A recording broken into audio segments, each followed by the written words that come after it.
Hello, Durud and Shalom. We be live. Hi, Monkey. Hello, Durut Shalom and Hola.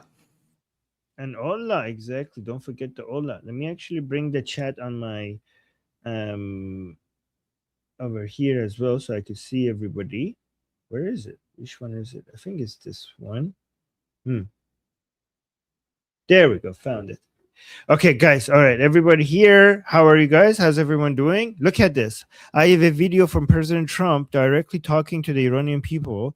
This was from yesterday, and this segment is very important because this is the. We all remember when President Trump came out and talked to the Iranian people and told them to basically rise up, and this is the opportunity to take their, you know, their destiny into their own hands. And that was a direct call by President Trump to the Iranian people. And since then, this is the second time now that he's addressing the Iranian people. Uh, Let me actually play this for you guys and let me know what you guys think. This is a big deal. He's reaching out to Iranian people directly. I would say this. I think people were wrong. I never thought, unless they could be completely armed, I never thought they'd have that kind of an uprising because these people are violent. The so-called leadership is very violent. They're killers. They killed 52,000. How about the wrestler? You know, the wrestler is one of the best wrestlers in the world. Oh, wait. They killed him and his two friends just because he spoke not even that badly about the regime. They're crazy. Keep killing them because they're going to kill their. Wait, this is our country wants to help. So this is the quote by President Trump, right? So that was not in the video, but this is the quote. Wait, let me find the source of this quote. Yeah, so these words are direct from President Trump. Where did he say that? Because There's a longer version of this. I've seen a longer version. Yeah, I played the longer version of this, but I think this is a quote. I have to see where this is. But here's the quote from President Trump. I just checked, and yeah, this is his quote. Our country wants to help you, and we want to see it all work out. We have people ready, willing, and able. That's up to you. God bless Iran. Where is this quote from? I'm trying to find this direct quote. I'll find it for you guys, where the source is, but that's not it. Okay. I have to turn to. Okay, so here's the source actually. Warfront witness on. Okay, on Oliver. Okay, so this was somebody talked to President Trump and quoted him. I will find the source of this quote by President Trump, but for now, what do you think about this, Monkey? Well, I've heard the full quote, and I think it's it's a show of support and a show of admiration, right? Because he was like, look, no one's gonna go against these people because these people are murderers, they're psychopaths. But when he saw that despite their disadvantage, right, that the people rose up and went against them, despite all the disadvantage, I think that it showed him a great amount of courage on the part of the Iranian people against the IRGC, and he greatly admires that, and that affected him a little. Now, what I would say, like I said before, that doesn't mean that we're going to be up in the air right now, on the ground or like right over the air doing operations to coordinate with the protest. I don't think that's happening right now. I think it's very dangerous to go out there believing that. You have to go out there being very cautious, very cognizant, watch your corners, stay away from choke points, don't go near any government buildings, don't go near any government police or stations, bases, stay away from all that stuff. Like, whatever you're going to do, be very cognizant of choke points, be very cognizant of ways that vehicles would be approaching you. That's what I would say, just from a grunt infantry perspective. But I think he has great admiration because he knows the disadvantage that the Iranians faced. He knows they know, because these are some of the most intelligent people in all the Middle East. This is just IQ facts, right? So he knows the bravery that it took to be out there, and he admired it greatly. Okay, people are saying this was a Truth Social post, so I'm trying to find the Truth Social post where he said this, because this is a very important quote. I just want to make sure I get it right. But I'll keep looking for it. But let's go to the next video of President Trump. These were yeah, so this one, so guys, for the people who might have missed it yesterday, Trump did vow heavy strikes on the regime. So we have seen that as promised yesterday, and then later on we saw. I know it's still only on southern Iran, but the blows are so much bigger than before. Like, this is not your average fiery ceasefire. The attacks are so heavy right now on southern Iran that many analysts, I don't know if they're correct about this, they're saying that this is preparation for some ground operations by the Marines. I don't know if they're right or not, but the intensity has increased significantly. What do you guys think in the chat? Let me know what you guys think in the chat. And Monkey, if you can, when people give their opinions, maybe at Keep the an eye beginning out. of the show, or just maybe start them. I'll keep an eye out. I'll start. Yeah, thank you. From my perspective, I would tell you that if you're hitting military bases and you're specifically hitting the military bases that would support any southern entry or taking of southern islands, well, that would be important. That would be significant. You got to look at the type of target and what that target does. If you're hitting bases in the south, that is significant, because that's more than you're hitting more than their quick reactionary force. You're hitting their base. Like, they would have a reactionary force with missiles, with Shaheds, with might be mobile, radar systems. To hit those is one thing. It's a little different to hit bases, specifically bases that you've been able to hit a long time and haven't, and then you start hitting those. That I would consider that a shift, because you're hitting harder targets. Right. Yes. Let me see. We got a question here saying. So Todd is saying, Armin and Monkey, what do you think about the idea of delivering arms to the Iranian people via unarmed drones?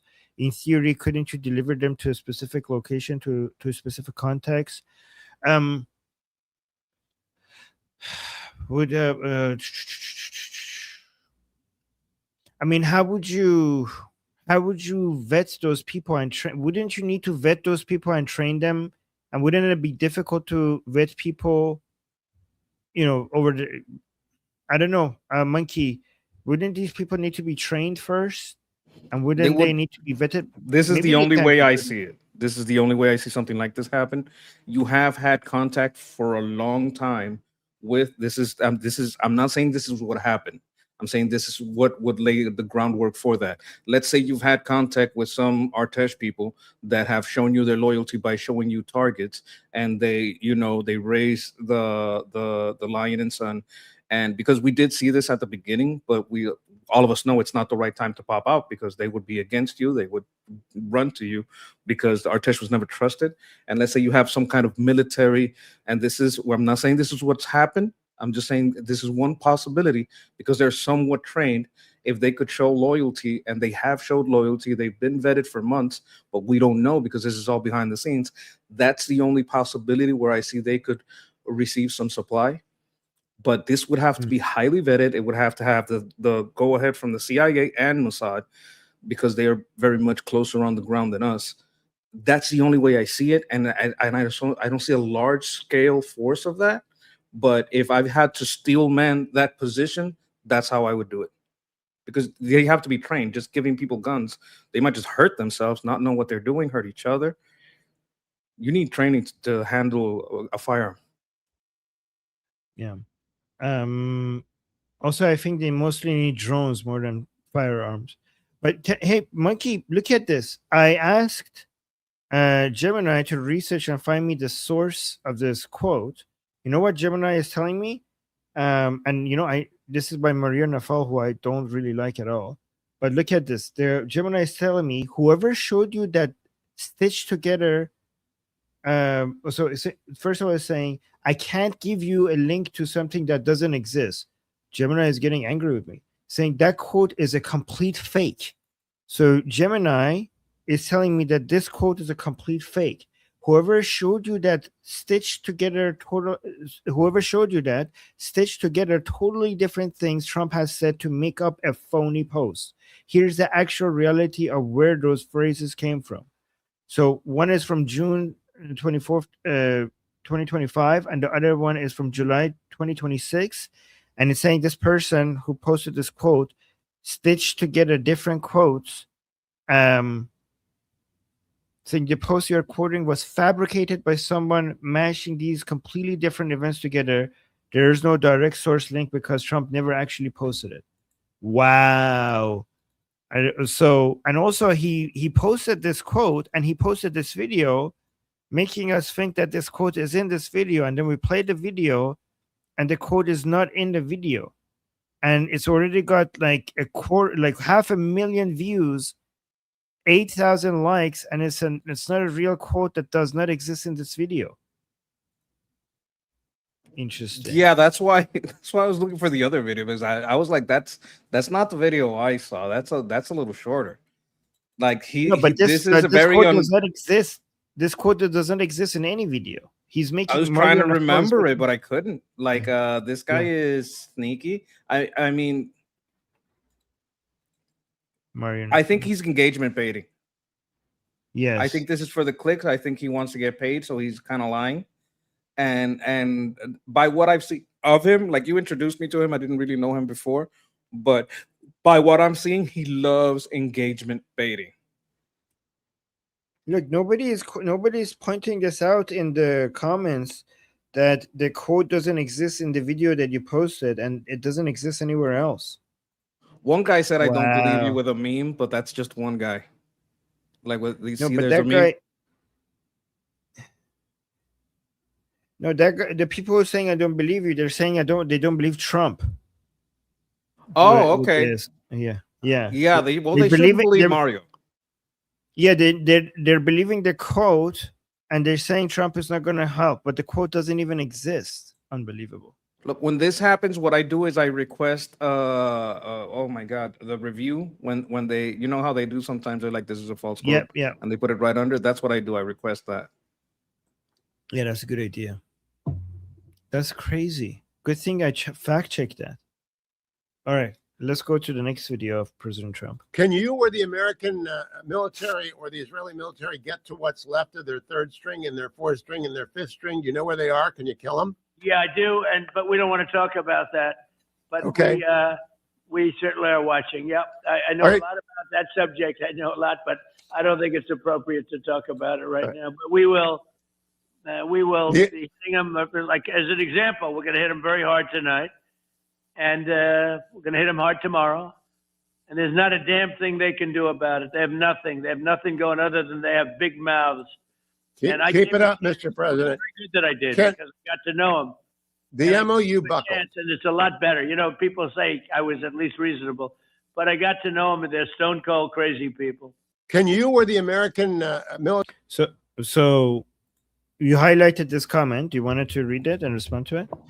Yes. Thomas DeMay says, I highly doubt the U.S. is going to put boots on the ground. One, not worth it politically. Two, Congress might start to complain and block things, especially before midterms. Now, here's the thing. What is boots on the ground? That's something people don't talk about it a lot, because boots on the ground, maybe some people consider 5,000 to not be boots on the ground. Some people don't consider 10,000 boots on the ground. To some people, boots on the ground is what we did in Iraq. To some people, boots on the ground is what we did in Afghanistan. Like, if you send a limited force, take over some points, and then back off before the midterms, like a month, 2 months before the midterms, no one's going to give a shit. Like, we mobilized thousands and thousands of people to go get Maduro. We have mobilized thousands. There's thousands of people over there right now. Is it boots on the ground? No. But a lot of those people are Marines, and Marines aren't there to shoot from a boat.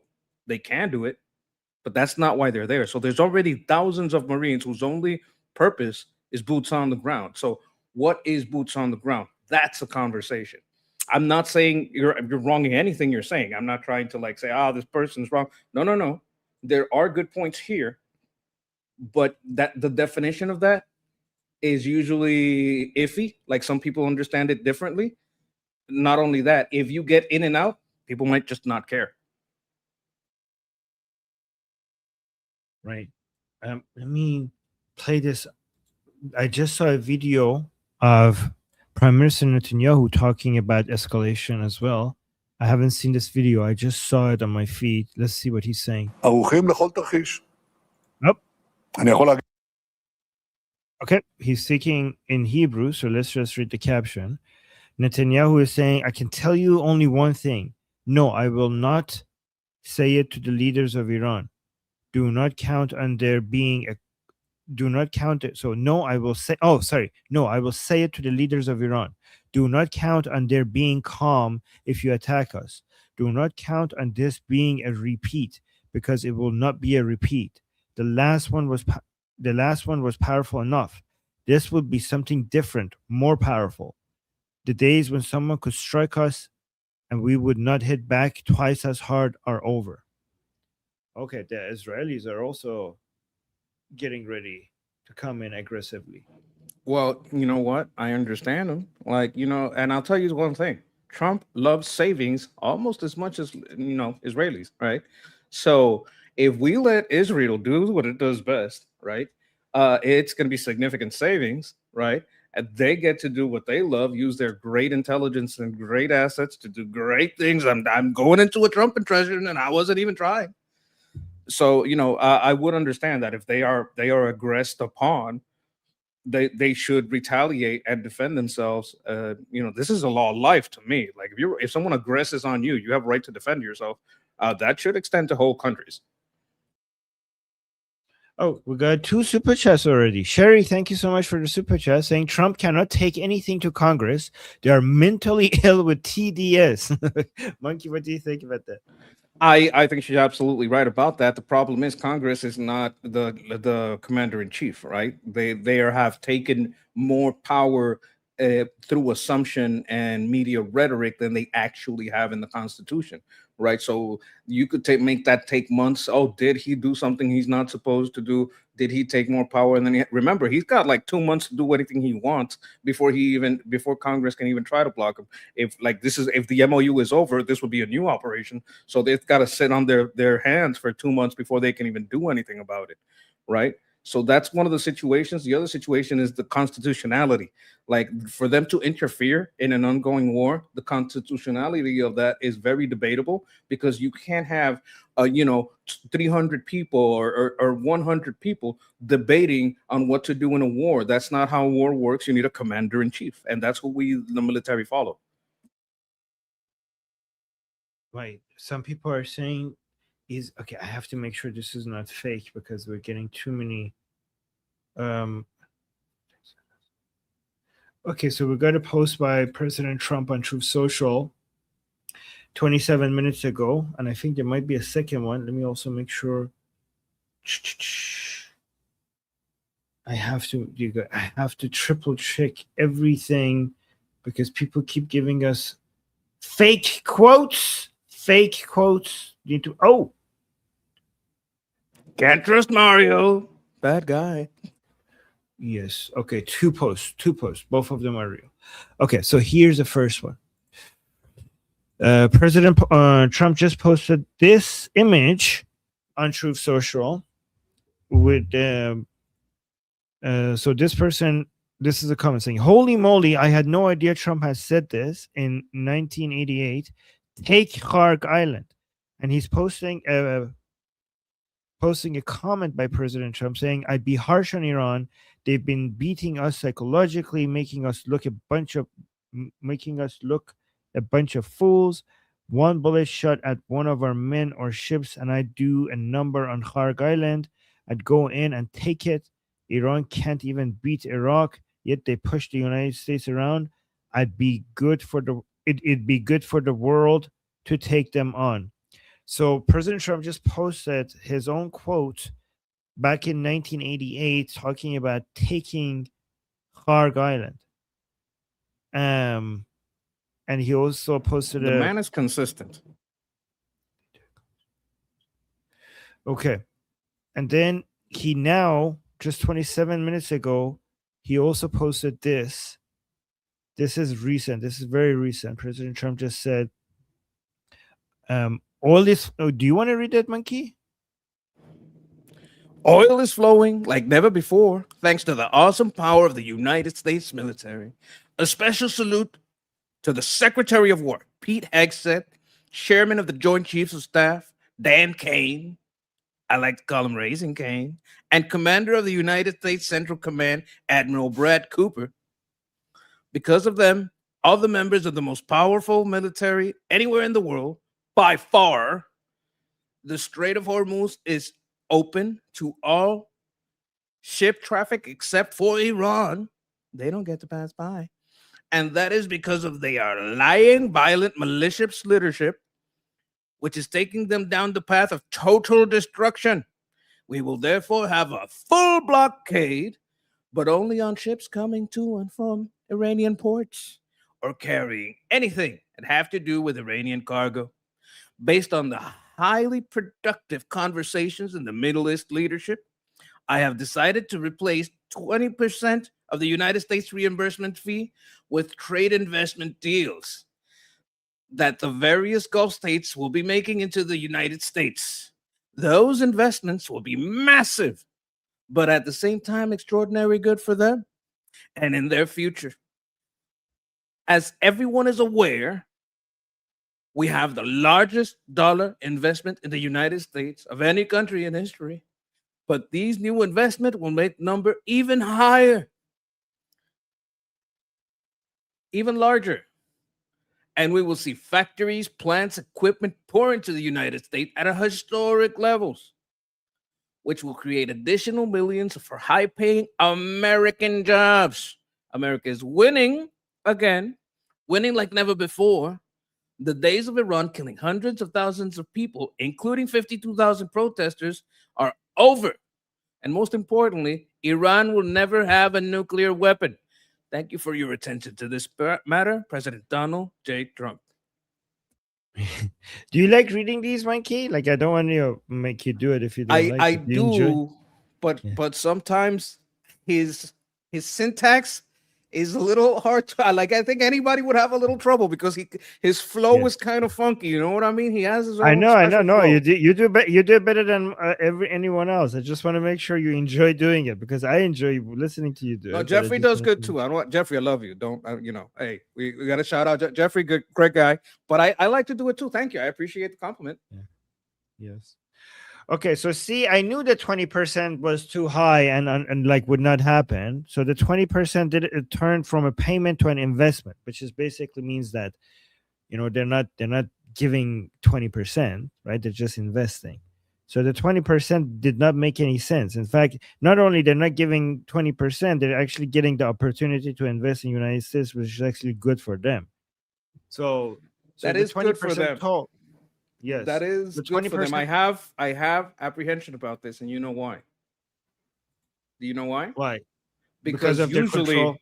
usually when Saudi and Qatar and and United Arab Emirates, when they invest, and I've seen where their funding and their NGOs go in, they're funding blue-haired land whales to go protest about Palestine. So I would like to have some controls on that. And I would say, look, I'm looking hard at your NGO funding, and that needs to stop right now. Because if you don't stop that right now and you don't stop funding these universities, I'm cutting everything. I'm cutting everything right now, and you're paying the 20%. I'm sick of these NGOs coming from you. I'm sick of you paying for these blue-haired land whales to put on keffiyehs and start screaming about Palestine. I catch any of that funding, you're paying the 20%. So the money that you're saving from that, put it into factories. That's where I would go with it. Yeah, this is what I would do. Okay, investments from Arab countries, from any Islamic countries to any countries that any countries that has less values that are not aligned with Western values. Okay, you could come and invest in America, but on two industries are not for you. Okay, education media. You could invest in infrastructure. You could invest in, I don't know, tech companies. Well, unless they're social media, not social media, because that is media, right? But anything media related and anything education related, not for you. That's the way. That's the way I would. That would be a wise choice. Yeah. Yeah, because we do want United States to be open for business, but not at the expense of American values. I would add to that these aren't values they have. Like they would never allow these skilled-haired people in their country. Some of their countries do not allow their people to go study in UK or in Harvard or in Yale because it's too radicalizing, and they don't want to then have to bring those people back into Saudi Arabia, back into UAE, back into Qatar. They literally have videos of them saying we don't allow those people to study over there, but you're funding. You know, understand? You're funding the thing you wouldn't allow your people to have. So it's not even that it's their values; it's just sabotage. New news. Thank you, thank you for the chat for bringing this to our attention. Kuwait Armed Forces currently engaging hostile area targets. Air defense interceptions active. Explosions reported. So this is officially from the Kuwaiti government. This is an official announcement from the Kuwaiti government. This is Kuwaiti Army. So this was in Arabic originally, automatically translated, saying the armed forces are currently confronting hostile aerial targets within Kuwaiti airspace. So, guys, this is happening as we're speaking. The Islamic Republic is bombing Kuwait right now as we're speaking. Did they translate it in the image also? No, just yes, you're right. Actually, they did. They give it in Arabic. So I'll read both of them. Wait, actually, it's the same thing here. The Kuwait Armed Forces are currently engaging hostile aerial targets within Kuwait airspace. The General Staff of the Kuwait Armed Forces announces that any explosion sounds that may be heard are the result of the air defense system intercepting hostile attacks. The public is urged to follow the safety and security instructions issued by the relevant authorities. Wow. Yeah, that could be missiles or shaheds. Like with planes, I would suspect shaheds, but a plane with some good missiles could take down an incoming missile if it's the right kind of plane, if it's the right kind of fighter. With the right kind of missiles, it can be done. And Patriot systems, I would imagine they have some. They probably had some since the first Kuwait War, which was ages ago. That was back in Bush 1. So that seems reasonable and logical. Knowing how the IRGC operate, they would attack what's closest. Or they love attacking their neighbors. Yeah, and it's really hard to defend against missiles. Drones are easier to defend, but missiles from the Islamic Republic for Kuwait and Bahrain especially are very difficult to defend against because the distance is so small. So it would be seconds before it reaches them. So that's why it's so difficult to defend against them. By the way, guys, thank you, chat, for letting us know that this is happening. Yeah, thank you, guys. We have a really good chat here. President Trump also mentioned that the blockade is over. I wonder what oil price. Let's listen to this and I'll check oil prices. And it's a blockade not for anybody but Iran. In other words, anybody doing business with Iran can't go through. Everyone else will be able to go through. So it's a blockade. It's a very strong blockade. The blockade was probably more effective even than hitting them, but I think the combination is the thing that really does it. But you think a deal is still possible? You think they'll return to that? Yeah, I think a deal is possible. Sure, I do. But Mr. President, back. So 3 points here. First of all, the blockade is back, which is a huge deal, guys. And the second is that the blockade was damaging the Islamic Republic even more than the boom booms, more than the military operations, which is true. And a lot of people don't really understand how devastating this is for the Islamic Republic right now that the blockade is back. And the third point, he's saying that the negotiation is still possible. Like, it's still possible to get to a deal. So what are your opinions on those 3 points? Look, if I was going to go scorched earth, I wouldn't say, hey, I'm going to go scorched earth. I would say, hey, you can still negotiate. So would I believe that we are still trying to negotiate? I seriously doubt it. The political landscape isn't right for it. The timing isn't right for it. There's lots of So things sorry, here. sorry, Monkey. Let me correct myself. The blockade is not over. The blockade is on. Sorry. Thank you, Shannon, for correcting me. The blockade is not over. And what I meant to say is the blockade is now back on. So allowing the Islamic Republic to sell oil, that is over. Go on, Monkey. Sorry, I had to correct myself. And thank you, Shannon, for catching my mistake. But go on, Monkey. Sorry. Yeah, like I was saying, I wouldn't tell them the negotiation is over if I was going scorched earth, right? Well, I don't think we're going scorched earth. That's just like a phrase. But I do think that negotiation will be extremely difficult to start just because of how long it takes and how close we are to the midterms. Right now, it's do or die, and like the right is sick of this. Like the right wants this done before midterms. If we don't have this win by midterms, it's a problem. You don't want that center right to be disillusioned, and the center right wants victory. They're not against military operations, but they're against waiting around and being suckered by these obviously unreliable negotiators from the IRGC. Right. We got two super chats. Saying, I appreciate your hard work and dedication, Armin and Grease Monkey. Well, thank you, Sayed. I appreciate you saying that. Thank you. Thank you. And then Sherry gave us a super chat saying, yes, Monkey is awesome at this. Yeah, the Trump voice. That's what she's referring to. Thank you. Thank you very much. You know, I love Cherry. It's a great voter, great citizen. Right. Look at this. Oil prices are up, but not as. I mean, I don't know what else that needs to happen for oil prices to go like above 100. Like, it's crazy that we have the blockade back on. We have the possibility of ground operations. People talking. I'm not saying it's going to happen, but people talking about it. The possibility, President Trump talking about taking over Khark Island. But still, oil prices are still like hovering around 80. It's interesting that what else needs to happen. Here's the thing. I do think that it's possible that if we do see a full-scale military operation, for this time oil prices to jump high much more. So I think it's going to be just like might go up and down around 80.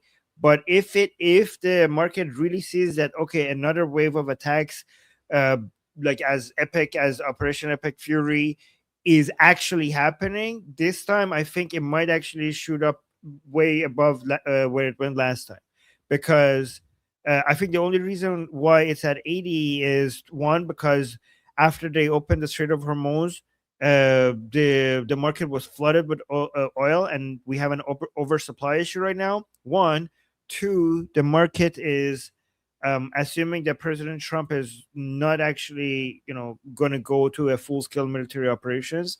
But if he does, given that the oil reserves are much less than where they were before Operation Epic Fury, then I think it will do a hockey stick and then go jump way above where it was.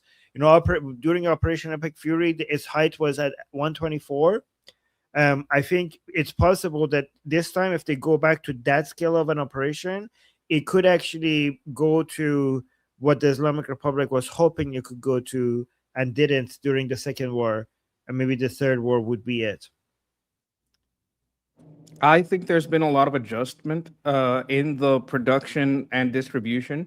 I think a lot of people have moved away from Persian Gulf oil and have moved to Alaska. Alaska has ramped up production, moved to what we call onshoring and friendshoring, where we're getting our oil sold, the American oil sold across the world. Maybe some of the European countries that do have oil are ramping up their production just because you have to do it. You don't really have a choice. You're going to have the people rioting in the streets if you don't bring the oil price down. So you just open your factories again. Don't know that much about Europe, but I do think that there is an increase in outside of Persian Gulf oil production, and I think that is making a difference also. Yeah, that does have an effect.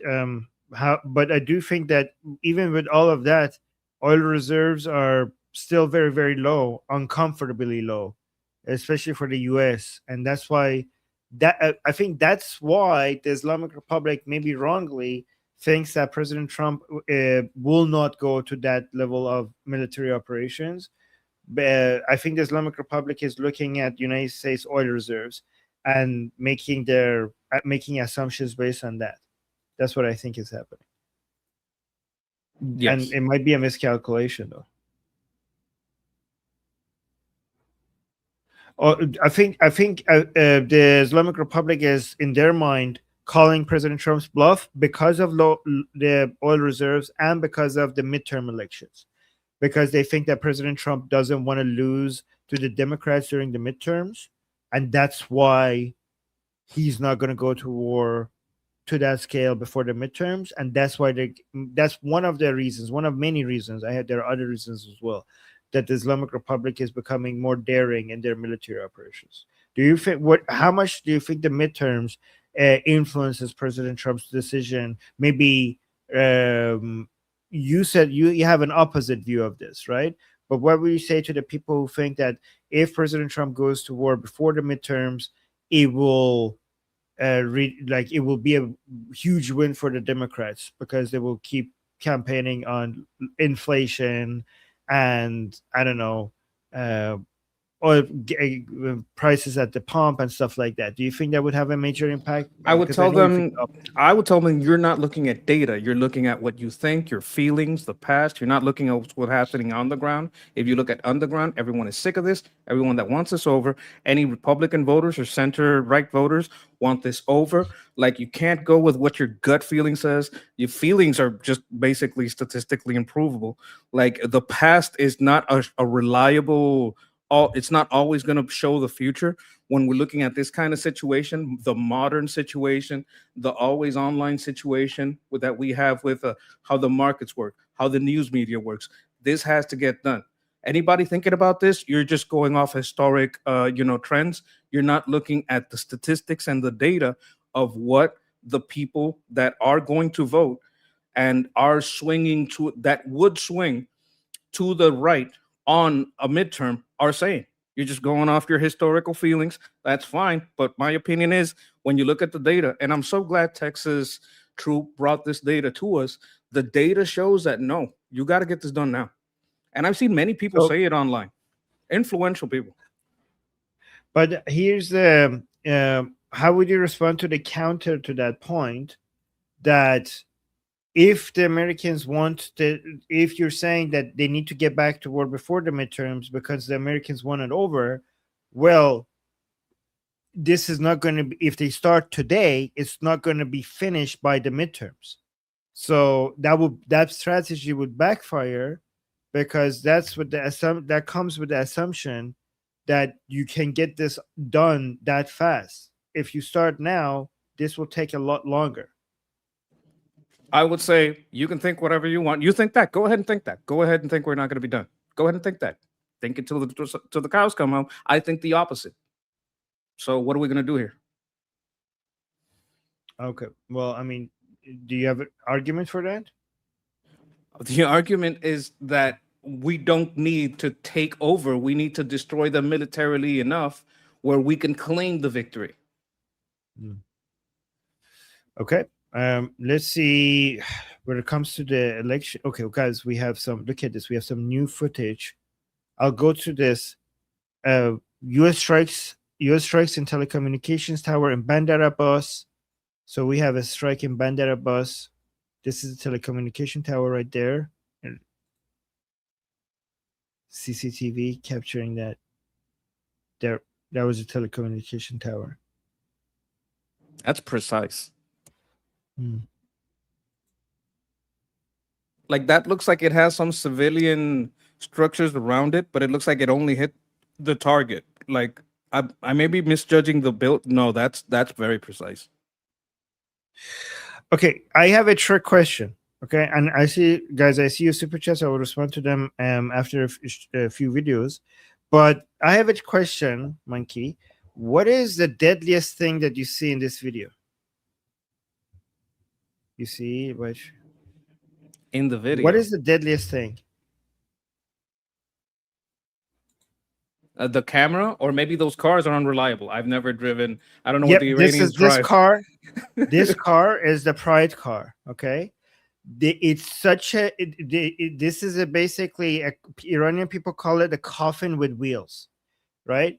It's the unsafest car to drive in Iran, and it has caused hundreds of thousands of Iranians to die every year, astronomically number of Iranians die driving this car in car accidents, especially because the roads are also not up to standards.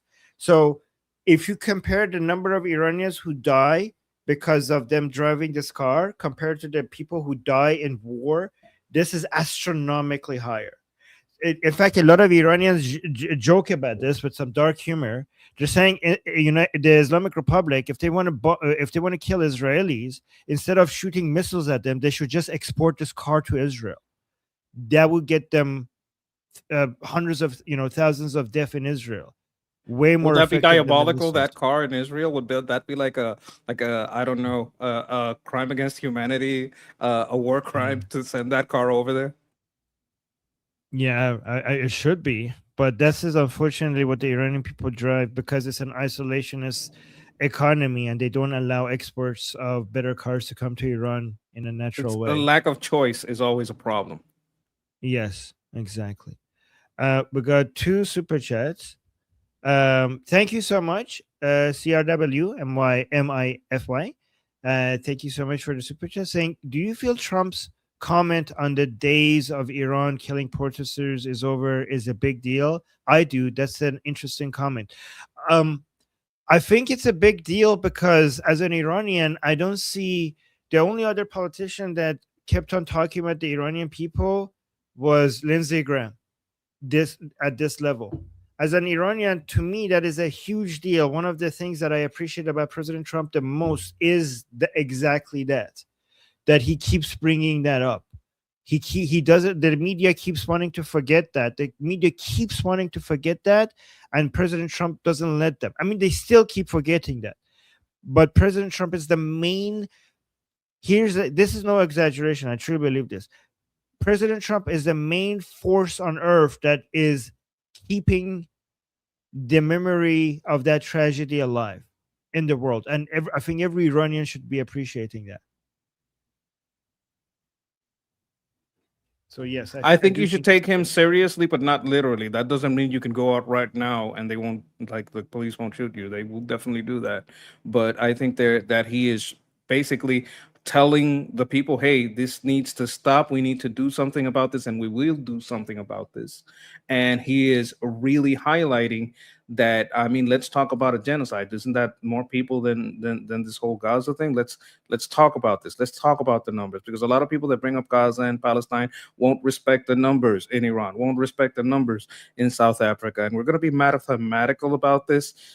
This is right there on, the genocide table. If whatever happened in Gaza is a genocide, this is definitely a genocide. Oh, yeah. Yeah. We got. Thank you so much for the super chat. Lior gave us a super chat saying, does Israel have ability for Iran busy with Hezbollah? Oh, yes, Lior. So he's saying, does Israel have the ability to fight against the Islamic Republic, given that they're busy with Hezbollah and Hamas? Lior, that's a very good question. Israel is famous for being able to fight on multiple fronts. They're famous. They did that from day one. Of their foundation. They fought 6 armies at the same time. And the whole world is always at awe how Israel is able to do that. And the good thing, by the way, is that the military equipment and staff and fighters that they need for Hamas and Hezbollah is completely different from what they use against the Islamic Republic, right? Like that's almost a completely different area. So the resources that are busy fighting Hamas and Hezbollah are separate from the resources required for the Islamic Republic. So the answer is yes. Indeed. Was it like 4 countries? It was like Egypt. 6 I don't remember. 6. 6 at Jesus some point. Christ. Yes. So yeah, we had multiple wars. Some one of them was 4, one of them was 6. So yeah, and it was on day 1 of being a country. So it was like, happy birthday, let's all attack, and they won. A tiny little country that 1 day old faced 6 armies, actual armies, like countries with standing armies and won. It's unbelievable. It was the greatest humiliation ever for Arabs. Thank you, Leo. Okay. Let me, given that we're talking about I want to understand this, right? I want to understand the whole inflation and where are we at with the inflation? Because a lot of people, you and Texas Troop are telling me that this is not as big of a deal as getting the job done in Iran. So let me see this. Yeah, it's absolutely the best inflation report we've seen in about 6 years. If you abstract from energy, if you look at the core, it's all the way down year over year to 2.6%, which is just about So people might say, like, why would you abstract the energy? Because if you include the energy, you're double counting. Because everything that you consume requires energy, right? So the cost of energy will show itself in the price of milk. Because to get the milk into your glass or into your cereal bowl, it needs to be moved. You need energy to feed the cow, to move the cow, to cut the cow. Everything needs energy. So if you count the cost of milk and the energy, you're double counting. That's why they extract the energy. It does make sense here.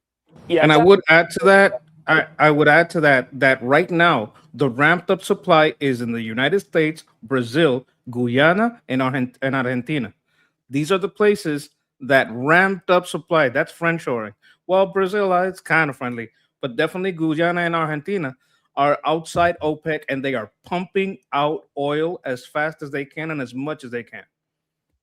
Yeah. So let's watch this one. It's just 1 minute because it seemed like we actually have good inflation numbers. Yeah, it's absolutely the best inflation report we've seen in about 6 years. If you abstract from energy, if you look at the core, it's all the way down year over year to 2.6%, which is just about where the Fed expects it to be.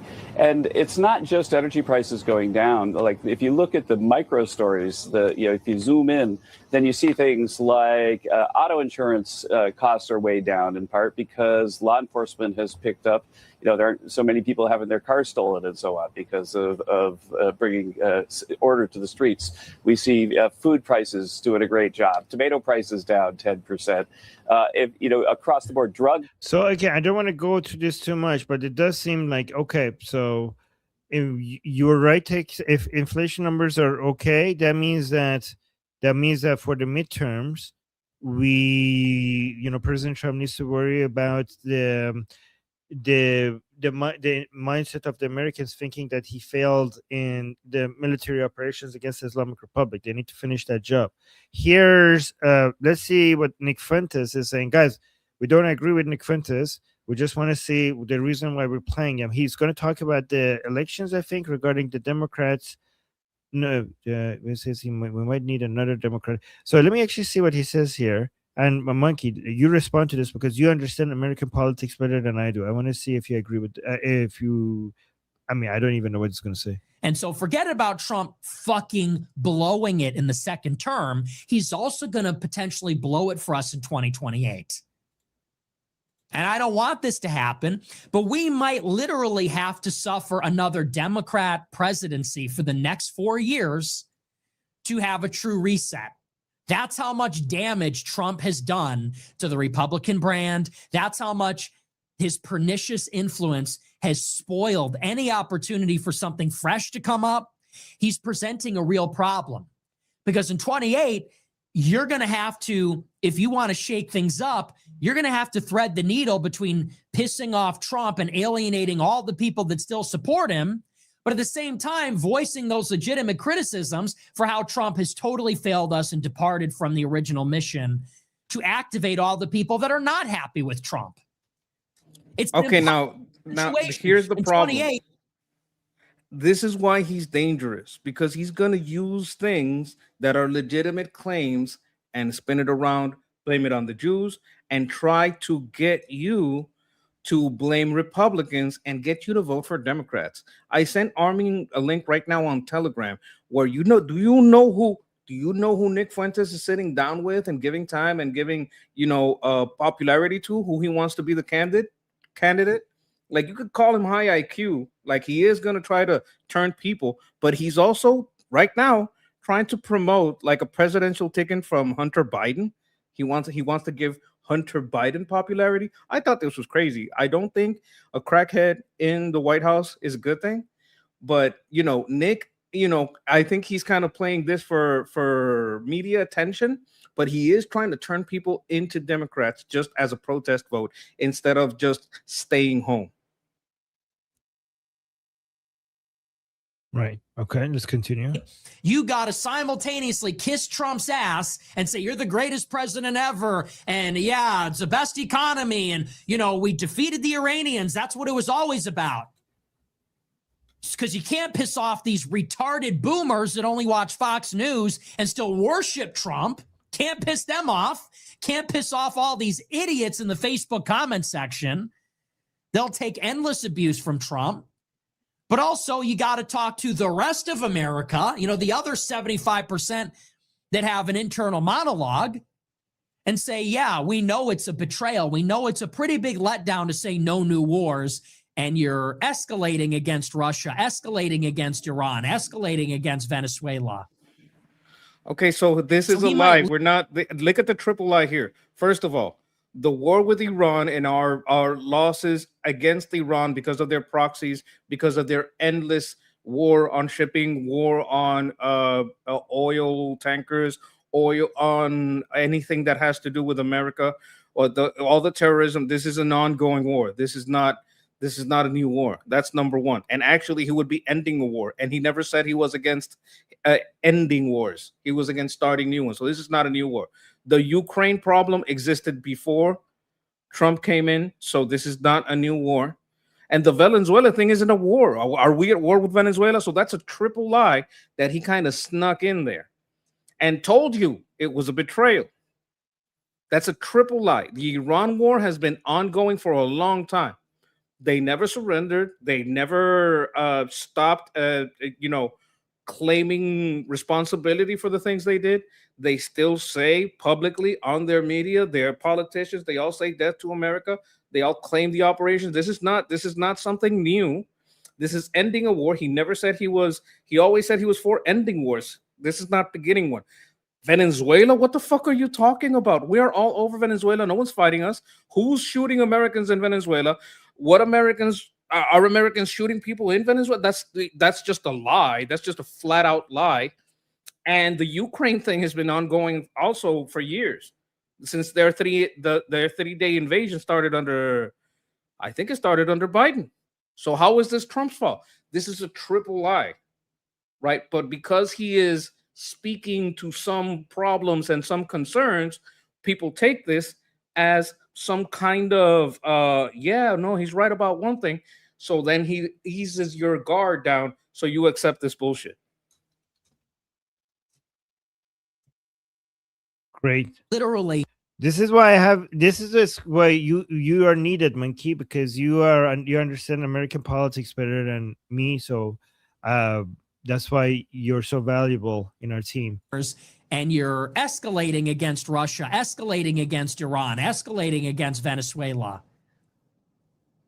So he not only blew it in 16, in 20, in 24, the parting gift is that he's going to blow it for the next guy in 28. He'll have cost us 16 years, 4 terms with his incompetence. This is absolute bullshit. How is Trump escalating? He was the guy trying to make a deal. The guy who's escalating is Putin. How are we escalating in Venezuela? What we are doing is getting the Venezuelan people on our side because they're sick of this tofu drag Belt and Road Initiative building. That's an absolute lie. How are we escalating in Venezuela? Everything is going great for us in Venezuela. Anybody that knows anything about the Venezuelan people and see their media and see how the people talk, I mean, he should know this. He's Mexican. He probably knows Spanish. Like, he knows he's lying. This escalation, we're escalating against Russia. No, Ukraine was pissed at us because we kept removing sanctions on Russia. What escalation is he talking about? Now, if you don't have the time to check, you might not know that Ukraine was kind of pissed at USA because we were kind of letting go of some of the sanctions. But you might also, like, if you're a little deeper in the weeds with us, if you know what's going on. You also know that removing those sanctions didn't really help Russia a lot because so many of their refineries are getting blown up that it doesn't matter, right? But to say that it's an escalation is absolute blatant lie. There's no escalation from Trump against Russia because Ukraine is handing Russia their ass so handily that they don't need to. We can go soft. We can remove more sanctions on Russia, and it literally won't help them. So this. Oh, Monkey? Did we lose Monkey? Monkey's audio got cut. All right, it's okay because I have some urgent. So we have new footage. At least 4 Iranian. So I'm just reading it as it is. Okay, at least 4 Iranian ballistic missiles reportedly hit Jordan's King Faisal Air Base last night. Footage shows air defense failing to intercept. Oh my god! So guys, remember I just told you that ballistic missiles are really hard to intercept for these Arab countries around the Persian Gulf, especially ballistic missiles. The drones are easier to intercept. Ballistic missiles are hard to intercept because they're so close.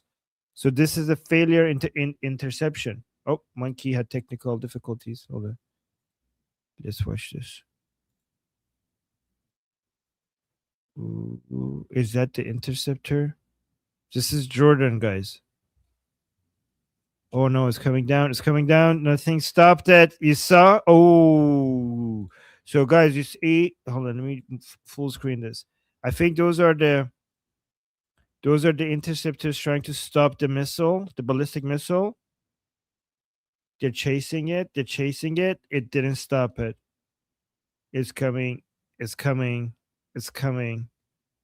No interception. This is in Jordan. This is the airbase.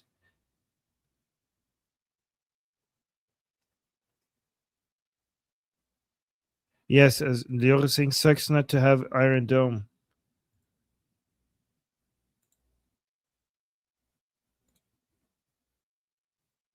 And then there was another. Hold on. Let me pause this. We got another video here. This is. I think this might be. Ooh, here. This is Jordan as well.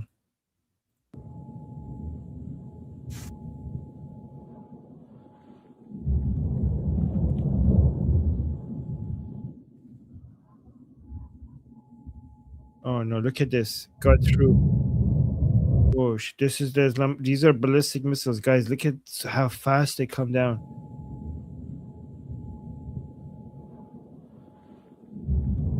Look at that.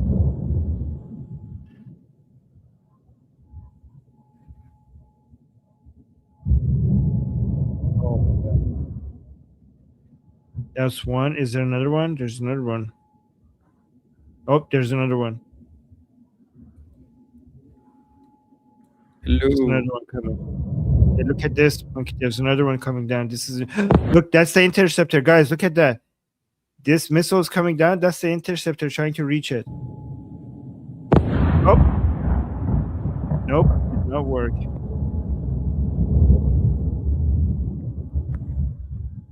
These are they're not working. The interceptors are not working. Jordan is getting hit bad.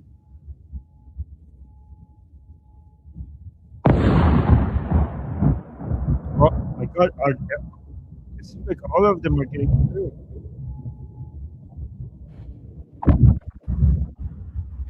It's like hitting a bullet with a bullet. Yes, but also because they're so close. So guys, I told you the drones are easy to intercept these missiles, especially because they're so close. They're just right over the. I mean, Jordan is actually a bit farther away, but still. Look, that was the third one. Third one where it got through as well. Like almost none of them were stopped. In that barrage, yes, I think they all went through. I think the interceptors need more time to triangulate. Here's basically that same footage, but a little bit more zoomed in. Look, that's the interceptor going up. And that's the missile coming down. Guys, Monkey, am I correct? These ballistic missiles go all the way to space and then come down, right? They go all the way to. Some of them, yes. I don't know if within that distance, Yeah. because it's so short. I don't know if they would go all the way up, but they at least do. reach into the stratosphere. Yeah, they go up and then they come down, and that's what makes them so fast and hard. Guys, they go all the way to space and then they come down. That makes them so fast, and that's what makes them hard to catch.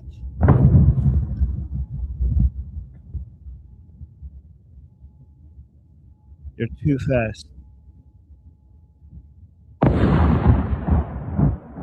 They're also accelerating all the way down as far as I can see.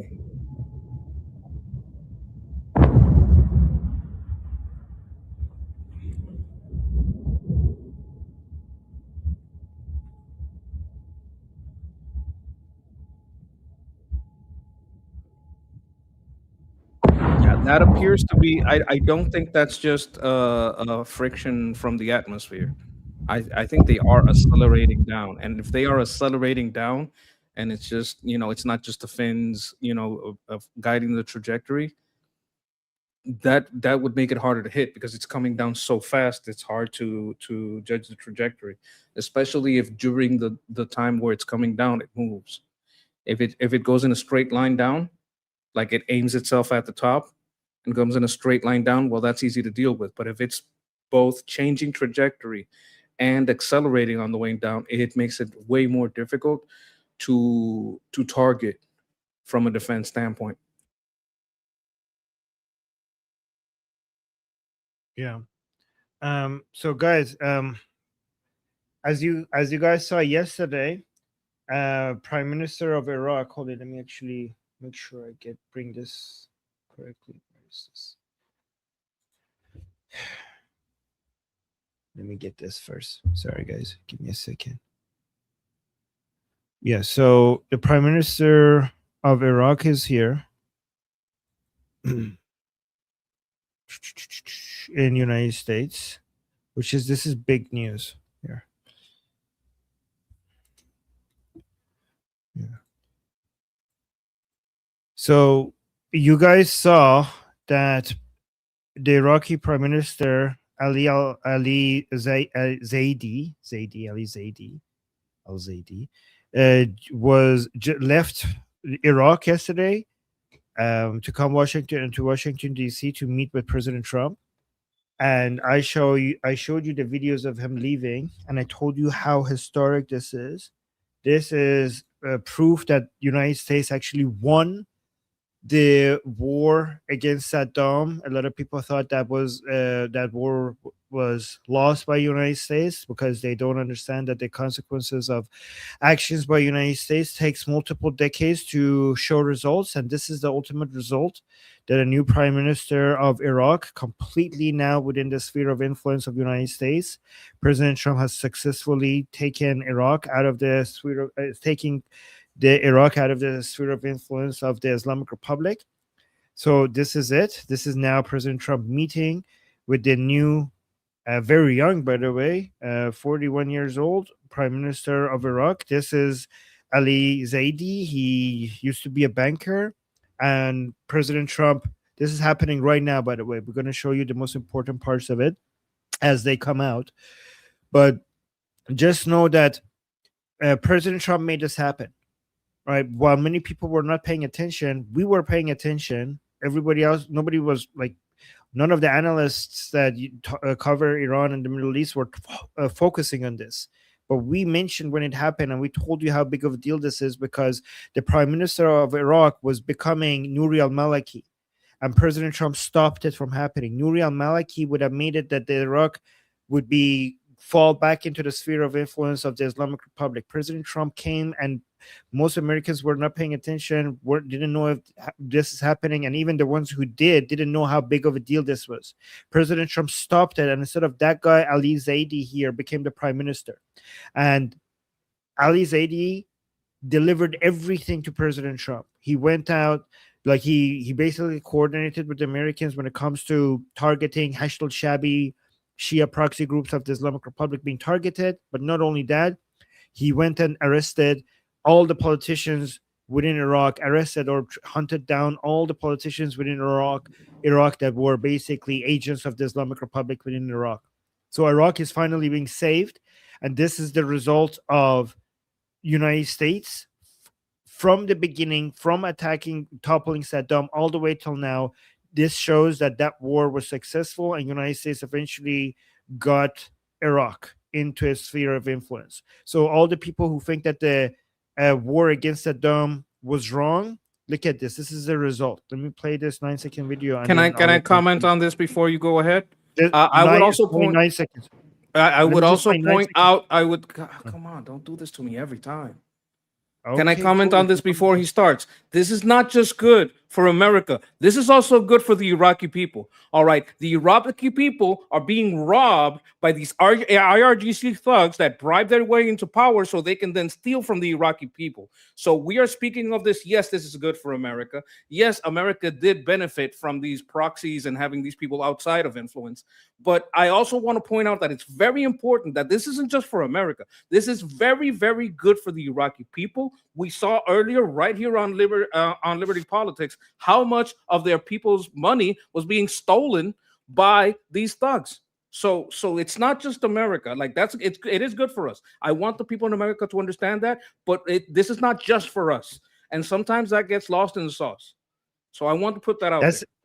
That's exactly true. I completely agree. But don't be unfair to me. I do this every time. I always let you speak. You speak more than me, and I always allow you to speak. Don't be unfair to me. I let you speak all the time.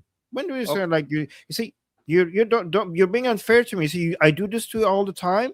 I always say, Monkey, what do you think? Monkey, what do you think? Monkey, what's your opinion? So don't be unfair. Sometimes when I want to jump in, you're like, no, wait till after this thing, or after you forget. Yes, sometimes, but most of the time, I'm very fair to you. So don't be unfair to me. Okay, I really value your opinion. Right. Yes, I'm very fair to you. Hey, I want to give you a monkey hug. You want a monkey hug? Okay, monkey hug. Okay. Just know that, like, I value your opinion, and I show that I value your opinion. Okay, so look, I respect it. I didn't send a monkey kiss. I know you hate those. Yes. Don't be unfair to me. Okay. Let's continue. Let's play this 9-second here. Very conclusively, and he wasn't favored. But by the time they got to know him, he ended up winning, and he's going to be there for a long time. Very conclusively, and he wasn't favored. So I have better videos, actually. That was really short. That's why I was saying like it's just 9 seconds. But here, let me actually go to this video. And guys, I see your super chats, but this is a better video. That was too short. That was just like 9 seconds. Well, thank you very much. We've had already a good meeting. We're going to decide to do a little lunch. It wasn't scheduled, but we are going to do it on the fly because we have a tremendous chemistry together. The Prime Minister of Iraq has been amazing. He won an election that a lot of people didn't anticipate could be won by anybody else other than another person who was not, in my opinion, a good person. Not good for America. I don't think good for Iraq. And I played a role in, it was very important to me to have somebody get in there that can do the job and do it well. And we have a fantastic champion, a new champion. And he won the election very soundly, very conclusively, and he wasn't favored. But by the time they got to know him, he ended up winning, and he's going to be there for a long time. So I just want to say it's a great honor to have the Prime Minister of Iraq with us. He's been a great fighter, and he's been a great fan of America. We'll be discussing that a little bit with you, but they have tremendous oil reserves. They have tremendous potential wealth, and they have tremendous wealth, not only potential. But he's done in a short period of time, he's changed that country so much, especially toward their thinking about the United States. And we have partnerships. Chris was just saying we have tremendous oil partnerships all of a sudden being formed over the last short period of time. And I guess you're going to be announcing them this week or next week, but massive, among the largest. So they have done a fantastic job over the last very short period of time. But they have a great leader, the new prime minister. He's a great leader. I think he's going to be there for a long period of time. And it's great to have you at the White House. Thank you very much. Wow, look at that picture. Look at that picture. Guys, you won. Look at this. You won. America wins. This is how America wins. I don't think Absolutely. yes, go on. Yeah. Look, I was going to say that there are certain shifts that because of their being aligned, there's going to be some changes. There may be some changes into the Iraqi monetary policy. And this is something that since the war hasn't been able to happen because they have been more recently redoubling their efforts against all these problems. They're going to protect, it protects the revenues of their oil. It keeps Iraq in good grace to the U.S. Federal Reserve, guaranteeing uninterrupted flow of Iraq's vital oil dollars back into the country. It combats systemic corruption, replacing untraceable cash dollar amounts with digital tracking makes it exponentially harder for elites to smuggle currency or launder money, which is why having a banker in charge is important. Because when you have a banker in charge, they know how money gets laundered, they know how to move money through the system, they know how to better account for it if you have it digitalized. It stabilizes the domestic economy, aggressive de-dollarization, and electronic banking shields everyday citizens from hyperinflation and volatile market exchange rates, attracts foreign investment, modernizing the financial architecture, builds international credibility required to draw global companies into non-oil infrastructure projects in Iraq. It secures political stability for the central government, predictable, compliant budget environment, reduces domestic friction, and preserve the country's fragile political peace. So this is a very important on the financial side, that Iraq is modernizing away from these cash, gold, all the stuff that got confiscated. And it makes it easier for someone that is a banker that takes hold of the reins of power and a businessman that takes hold of the reins of power to be able to better watch the system and know where the corruption is. Okay. President Trump is not happy with the Prime Minister of Iraq. You know why? Why? Because he's too handsome, apparently. Look at this. And he's a young man. He's young and he's handsome, which I don't like. I'm not happy about it. That's okay. I mean, he got to have one complaint. If you're going to have one complaint, let it be that one. You know what I'm saying? Right. He is a smoozer. Like, Trump is a smoozer. He loves to, like, you know, throw out some compliments, give you a little compliment. Armin is a handsome podcaster, the voice of Iran. Iran is full of beautiful people. I think President Trump likes young Arab men. But Jolani keeps saying Jolani is handsome, and now this guy. Look, that's it, it takes your brain to a different place, right? If you're thinking I'm tough, I'm military, and you get told you're handsome, that took your mind completely off the military track. Now you're thinking, oh my God, people think I'm pretty, people think I'm handsome. Oh, so you know, it's kind of it's disarming. Like sometimes compliments and the use of comedy can be very disarming. Like if you're in a negotiating tactic, just from a neurological standpoint, if you shift the mentality from I'm negotiating, I'm kind of, this is a form of economic combat, and you shift that mentality into kind of like laughter and more of a you know, hey, you know, I'm liked. It's powerful. It's literally like mentally disarming. Guys, this is why every time I tell Monkey he's being unfair to me, he's like, monkey hug, monkey hug, monkey hug. He's trying to disarm me. Yes, absolutely. It's a great tactic. You can use it on me anytime. Tell me I'm a beautiful monkey. I love it. Wait, okay. Hold on. I have some other videos.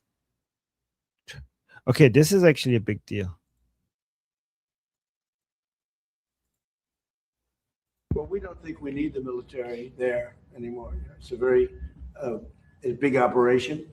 So in Iraq, he's saying we don't need the military in Iraq anymore. Well, we don't think we need the military there anymore. It's a very a big operation. And what we do have is the oil companies are all going in now, and they're doing partnerships with Iraq, and they're getting along very well. The relationship is a whole big relationship where we don't need the military there. We're there to help them. We're there to protect them if need be, but we don't think that's going to be necessary. And well, we don't think we need the military there. So what do you think about that? I think he's talking about like having a big presence that can be attacked versus having access to their air bases, because it's not the same thing to have your own military spending, your own military territory, your own points of aggression. Like right now, if you attack an American military base, you're not attacking Iraq, you're attacking the US, right? That might be the sentiment. But if that shifts into us having free use of their air bases, that makes it very difficult for a local to attack and pretend he's not attacking his own government. You understand what I'm saying? Like, I hope this is more economic and rhetorical than factual within the sphere of operations, because we would still need air bases, we still need places where we can refuel and land, and we would still want very heavy protections around something as sensitive as an air base. I think ever since 9/11, air bases are a heavily protected place. So I would make that distinction. Like, there is some differences. It's not just a distinction without a difference. We would remove some personnel and make that less of a strategic target, because we are seeing that anything that is designated a U.S. military base gets attacked, and they say, "Oh, we're not attacking you, we're attacking the U.S. base." Well, if they just let us land there all the time, then you can't say that, right? You have to be like, "Oh, well, you aided them." Like, it shifts the conversation, not a lot, but meaningfully enough to be legally distinct, maybe in the international court. Not that I care what they say. And at this point, I think I'm belaboring the point. You guys get what I mean, right? Yes. Okay, look, there's so many more statements by President Trump that is huge. Guys, I see the super chats. We will respond to them soon. Thank you so much for that. But this is important. This is a historic moment. This is a historic moment because I think this is the conclusion of the United States military operations that started with toppling of Saddam. However, Trump is talking about that here. I want to see what Monkey thinks about this, because Monkey, served in the military. And look at this. President Trump thinks actually the Iraq war was a mistake. I don't think it was a mistake, but President Trump thinks a mistake. And the reason why it wasn't a mistake is sitting right next to him. But listen to this. And I used to say, don't go into Iraq. Don't attack Iraq. Frankly, they attacked the wrong country. And they did a lot of damage. Yes. And what do you think about that? Okay, I understand that perspective, but could you imagine instead of Iraq, we would have went into Iran and eliminated the IRGC? Wouldn't that have been better for Iran and Iraq? Because I think that's what he's talking about. Yes, that would be better. But overall, this is a net positive.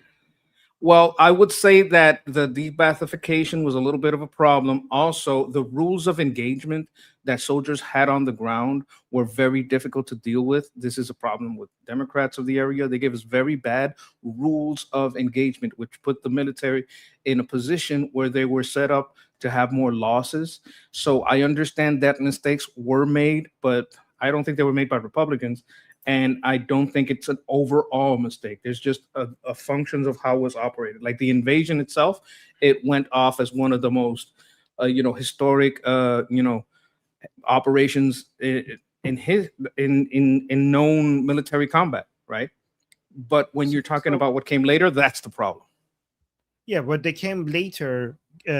So there were a lot of mistakes that were made. I agree with that. The top one being the de-Baathification, 100%. I agree with you on that. But even with the mistakes, it was the right thing to do. Short of, and there was a better alternative. But without that alternative, this was better do. Like it was a good thing the United States did this overall, even with all the mistakes, right? And the military operations were not flawless, but really good.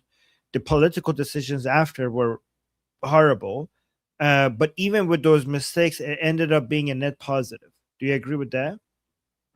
I think we are now at a much better place than we would be if we had not gone in. Like if we had gone into neither, if we had not gone into Iran instead of Iraq and not gotten rid of the IRGC, but we have also let Saddam stay in power, I think we would we would not be in a better place. I think we are in a better place now.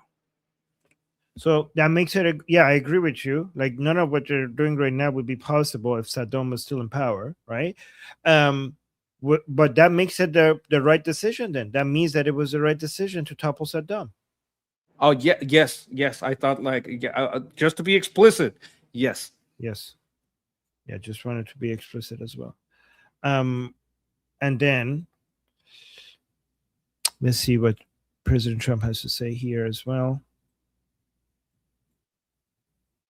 Okay, so he's talking about the Persian Gulf states are now going to invest a tremendous amount of money into the United States, and that was very satisfactory to me. I think it's actually much better. Yes, guys, the 20% toll doesn't make any sense. Now President Trump is saying that we're going to be investing in the United States, not collecting 20% toll. Like, look at there. Yeah, so when I put that out yesterday, we've been doing that for many, many years. It was never fair to me that we would be guarding the strait when we basically don't take anything. We don't need the oil at all. And it wasn't important for us, but it was important for allies. It was important for people that we get along with very well, including the major Gulf state countries. So I put it out yesterday. I thought it was good. I was called by different people, different countries, kings and emirs and all of the people that we all know and we all love. And they've been very strong partners. And they said, we'd love to do it a different way. We'd love to invest in the United States with billions and billions of dollars and continue our record setting, because there's never been a time like this for the United States with the factories, with the plants, with everything else. And we would like to invest tremendously in the United States as opposed to charging a fee. And I like that actually, because I don't think anybody should be able to charge a fee for the strait or for any other strait relationship in terms of other sections of the world. I don't think anybody should be really in that position. But we were doing it as a reimbursement. The Gulf states are going to invest a tremendous amount of money into the United States, and that was very satisfactory to me. I think it's actually much better. See, that is important that he's saying that, because I know a lot of people say like, "Oh, Armin, well, don't take him seriously, but not literally." But the problem is that saying that we're going to collect 20% toll, even if they don't do it, would set a precedent internationally. The United States thinks that it's okay to collect a toll on natural waterways, right? Trade routes, waterways, natural ones.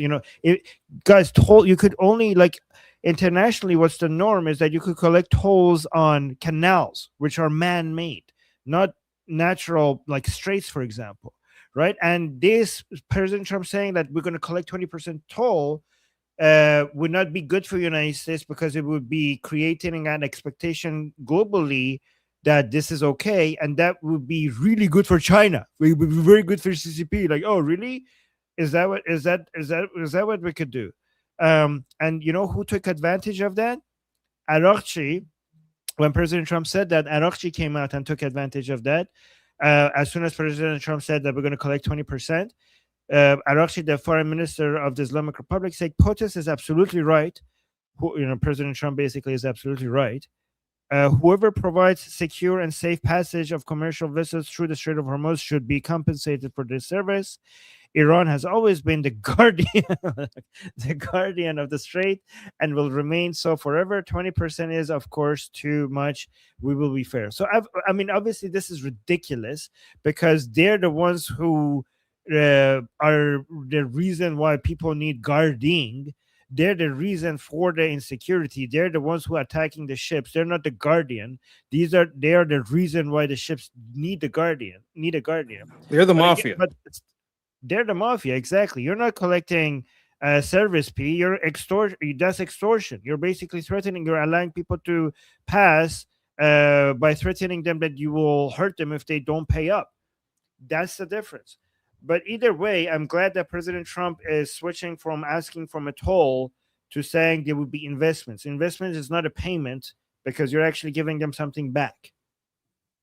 Okay, so this does a couple of things. One of the things it does, it forces people that thought it was okay for Iran to do this to now say, no, wait a minute, having it told is not okay. Oh, it's not okay? Great, now you're on my side.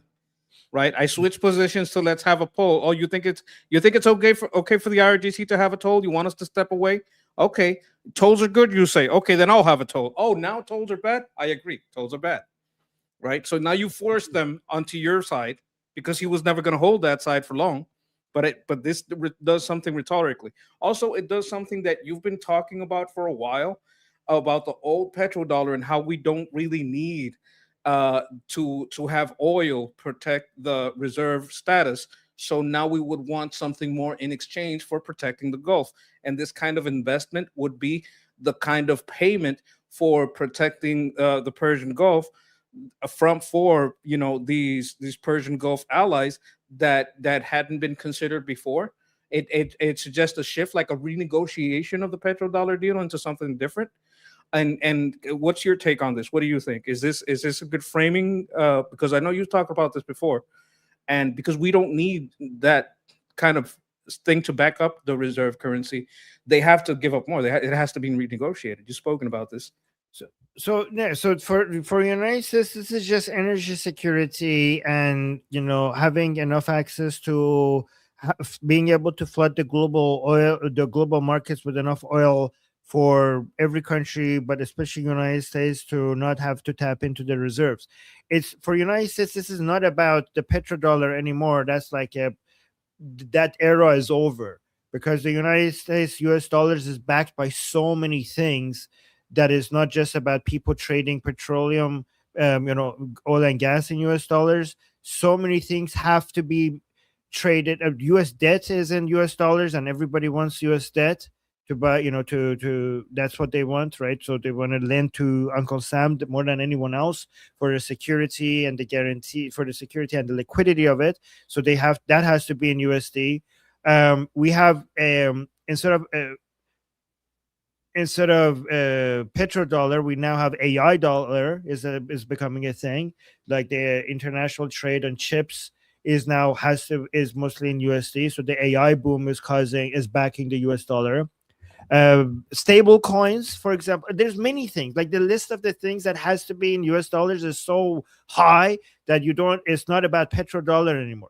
Like one of the things that is already and is going to really strengthen the position of the US dollar is stable coins, right? Like stable coins are in US dollars. Like people don't trade in stable coins like cryptocurrency, stable coins in, I don't know, Chinese currency, or they do maybe in some other currencies like euro, but the main stable coins everywhere globally being used right now is US dollar backed stable coins, right? So that's a huge backer of the position of the US dollar internationally. So it's not about oil anymore. The reason why this oil is important to the United States is because of strategic reserves, not to back the US dollars. I mean, it still helps. It does back the US dollar, but it doesn't rely on it anymore. Yes, renegotiating why we are going to defend you is very important. It's not just because we need that petrodollar. There needs to be a new reason for us to, stick our hand in here. We do want stability for the whole world, but you're going to have to invest, and it is a good place to invest. So, exactly. Yes. All right. So let's go over here. There was another point here, mateys. Well, we don't think we need the military there anymore. It's a very a big operation.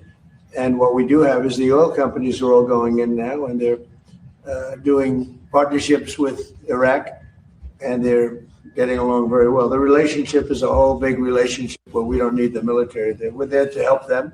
So this is what I like. I like commerce stops war in a much more cost-efficient way. So you do need a big military as a display of deterrence to bring peace. But beyond having giant militaries that deters people from attacking you, trading with people and doing commerce and investment with them, that's even a bigger guarantor of peace. This is why capitalism brings peace. Capitalism stops war, because when you have so much trade, natural trade, okay, natural organic I'm not talking about command economy. I'm not talking about businesses and trade that is weaponizing the economy like the CCP does, right? When you don't weaponize your economy and you just let organic, natural trade and investments flow between nations, that is the greatest guarantor of peace and stability. And you see how President Trump is basically just allowing trade and investments to be a replacement for military. The military is required at the beginning, but then when you pull out your military, you basically build the foundations of economic trade for long-lasting peace. The only Love thing I that. would add to that is that you need to have rational actors in charge. Like you can't do this with the IRGC because they're not rational actors, right? They're apocalyptic and their interests are, I mean, it's not logical. Even you say, no, they have some logic. Like, let's be real. They're extremely illogical. Like, even if they want to last, like they're schizophrenic in their posturing and their policies and their execution of policy. I would slightly adjust that. I think I don't trust rationality. I think you need liberty, okay? Because rationality means that you are going to let the politicians be rational about it. I think as long as you let go and let the society organically decide, you will have the rationality from the wisdom. So you're right. Actually, you're right. But the type of rationality that I want is from the wisdom of the crowds, not the wisdom of a few elites, you know? So yes, rationality that you get from the emergent property of allowing the crowds of the society to make decisions based on their own choices. You need liberty. Liberty will give you a type of rationality that a few elites will never be able to give you. So you need liberty. You need a society that has liberty, because even if you're not Durka jihadi minded, so let's say, for example, you say like the Islamic Republic, these people are jihadi, end of times, crazy Durka, religious, like crazy nut jobs. So that's why if you give the economy to them, they will ruin it. But here's what I would say: even if they were the wisest, most rational people, if you give them the economy, they will still ruin it. Because in fact they might ruin it even more, because they trust people will trust them, like, oh my god, these are wise people, these are so rational, they know what they're doing, they're experts, and they will trust them to make the economic decisions. My philosophy is that no, don't give the decisions to a few elites. Just give people liberty. Give them, let the markets decide. That's how I see it. But I do agree with you. It should be based on rationality, but the rationality that comes from the wisdom of the crowd, not a few elites. Yes, the elites did terrible in China, did terrible in the Soviet Union, and that liberty to have your individual rights, property and trade, like those rights to individual rights, individual freedoms, individual liberty, individual right to property and trade as you wish. That's very, very important, paramount. I'm glad you explained it like better than I did, like in that specific detail on the liberty aspect, because I completely agree. That's kind of where I was going with it. Thank you. Yeah, no. We complete each other. This is great. By the way, guys, we got so many super chats that I haven't responded to. I just want to make sure we get through these videos, and then I'll go to the super chats. Okay? Thank you for the support. Anticipating your big announcement on Thursday night regarding election machines and integrity, can you give us sort of a sneak peek about what to expect and tell the Well, audience? I'd rather America, save it. It will concern that subject. We'll have a couple of other things to Why say should people also. watch though? But I'd rather save it, but it's really big news. It's really, really big news. And our country has to shape up. But that's what we're going to be talking about Thursday is it doesn't get bigger, because without free and fair elections, you don't have a country. We'll be discussing other things too, but it's going to be a very big announcement. Yeah. Okay, so we have to look out for that's going to be a big deal. What do you think it's going to talk about? It's going to be talking about Iran, probably. No. Right? No, what is like he has a big announcement plan, but what he said that was about was like you're talking about Thursday, right? Mm-hmm. Yeah, what he's going to talk about is the stolen 2020 election. They have a lot of evidence that they're looking into, and there might have been a lot of outside influence, and that may be relevant now. And I don't know how relevant it is specifically to Iran, but it is very important to discuss all these revelations before the midterms. It is important to have all the evidence out before midterms, and I think that's what's about to happen. Oh my God! Wow. Okay, interesting. That's going to be a big deal.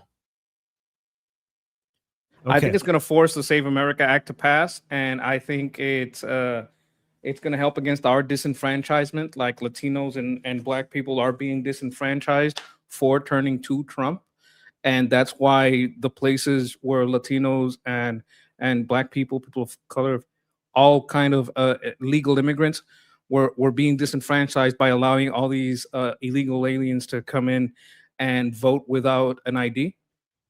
We do believe there's massive fraud. It's been revealed all over. We have a lot of evidence, video evidence of how they do it, and I don't like disenfranchisement.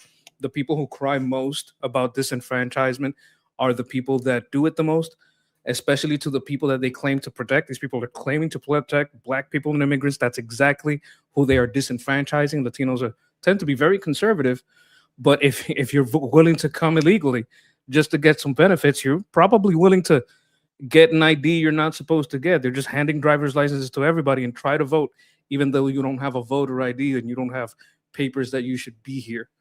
So I think that the disenfranchisement that the Democrats, mind you, who lost the Civil War, started the Ku Klux Klan, created Jim Crow and segregation, forcefully sterilized us until the 70s, then switched marketing to claim they were our protectors. These are the people who are now telling us we're too dumb to get an ID, so people should be able to vote without an ID. I think this was massive in 2020. Okay. So let's go back to other President Trump's other comments. Let me actually show this one. I know we might have this part. The caption on this is caught my attention.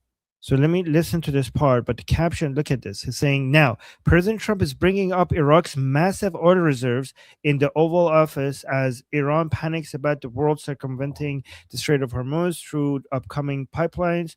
No other leader has transformed the Middle East like 47. So, this is actually a good point, because everybody's saying like, oh, President Trump is not going to attack because of the oil reserves being down.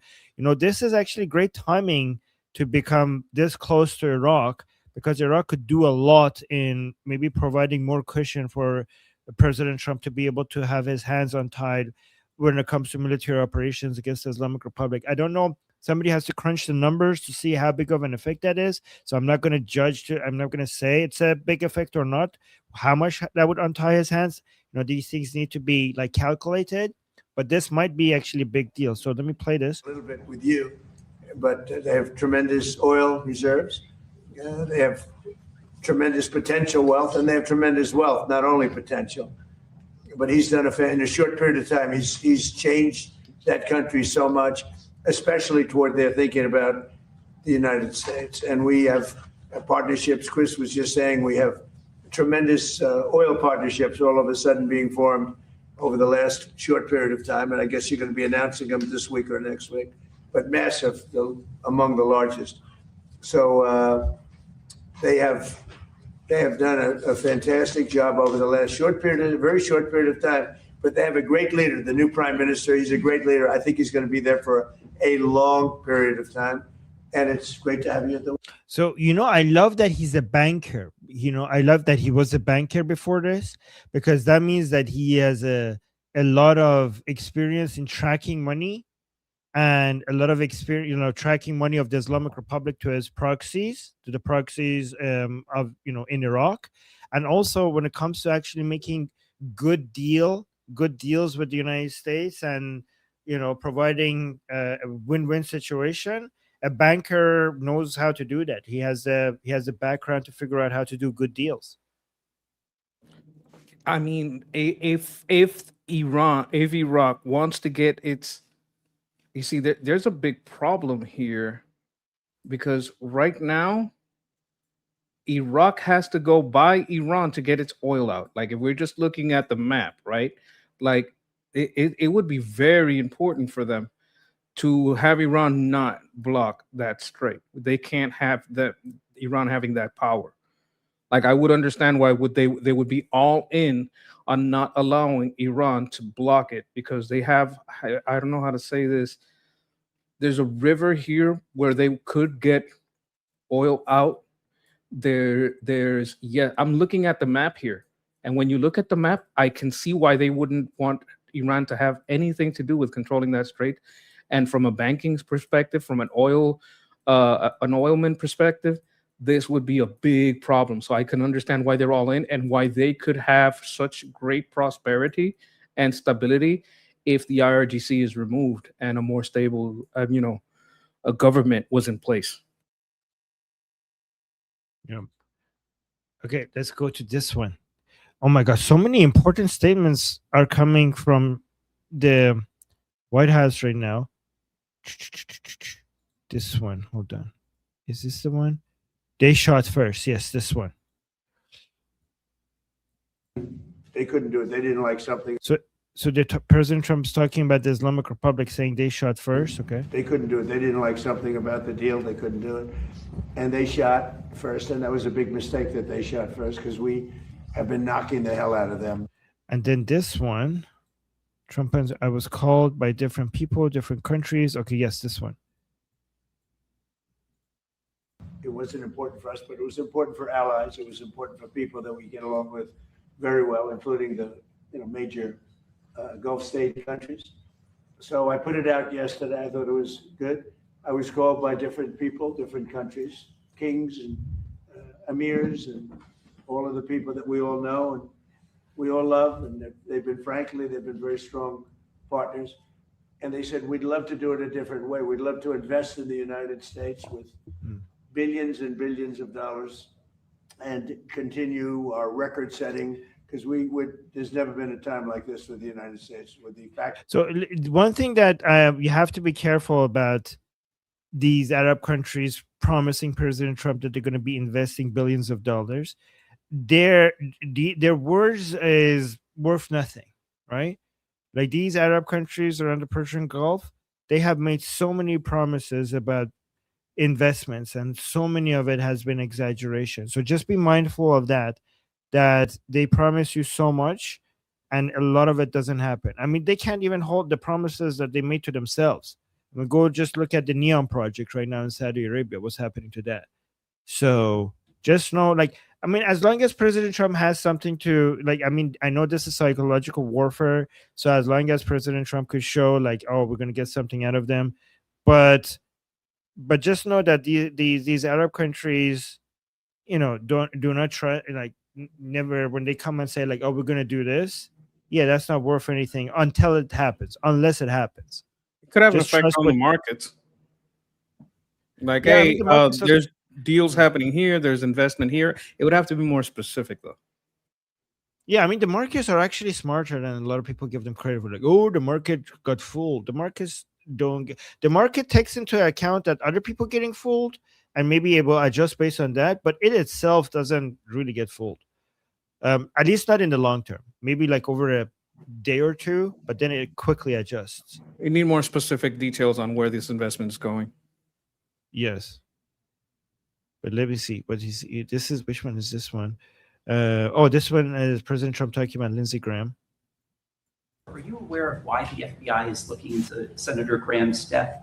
Have you gotten any updates on why they were at his home? Well, I don't know why, because I think, he had a problem. His father had a very similar problem, as you know. It's very unique. At first, I heard it was clogged arteries, because he did have clogged arteries. He had a problem with that. He was, I wish he took better care of himself. I say, you can solve that problem, but what happened is actually something that's very hard to detect. It was not related to any blockage. It was a totally different thing. And supposedly, and I've watched all the medical reports, I've had the doctors from the White House come in and explain what happened. And this is something that is very, almost undetectable. And if it happens, there's not much you can do about it. It sounds unfortunate, but there's not much you can do about it. If you look at his father died of the same thing at about the same age. So there was not much. They say it's almost undetectable. You can detect it by if you have a very bad back. That's a sign. It's a bad sign. So if anybody has a bad back, it's a pretty rough thing to think about. But the fact that's one of the primary signs. And he would tell me he had a bad back. But little did anyone realize it was for that. So, and when that bursts, which it did, it burst. There's not much. So I don't see a lot of evil there. I know there's all sorts of conspiracy theories going along, and I don't think the FBI. I think the FBI is wasting their time if they're doing that. So I like how President Trump is against conspiracy theories. I like that. A lot of people believe, just quickly jump on that bandwagon, and I like it if President Trump encourages people. By the way, guys, me saying something is a conspiracy theory doesn't mean that it's not true, because it just means that you should only believe it when you have evidence for it. I never rule anything out. But you should, just because I don't rule it out, it doesn't mean I should take it seriously, right? Ruling something out, not ruling something out is not the same as taking it seriously, right? But sometimes people just believe something without any evidence, and you're like, well, where's your evidence? And they come at you and like, well, can you say that this is not the case? Like, no, it's possible, but I'm not going to take it seriously unless I see some evidence for it. Look, me in the chat, we're gonna get our backs checked because we all have this. Everyone in the chat is screaming, "Oh my God, my back!" Oh, that's exactly. Look at BT, son of a bitch. My back, my anxiety doesn't need this. We're all having backache, so we're all gonna get ourselves checked. No, I'm just joking. No, but just to be on the serious side, I'm not against the FBI clarifying this and say, look, we looked at this. Everybody wanted to know, so we looked, and by what we see, this is exactly what the same thing that happened to his father. Just for the clarification of it, like I would allow them. Like he says they're wasting their time. I would grant them. Hey, maybe they're just going to try to clarify it for everyone. Exactly. Yeah, that's a good point, actually. Yes.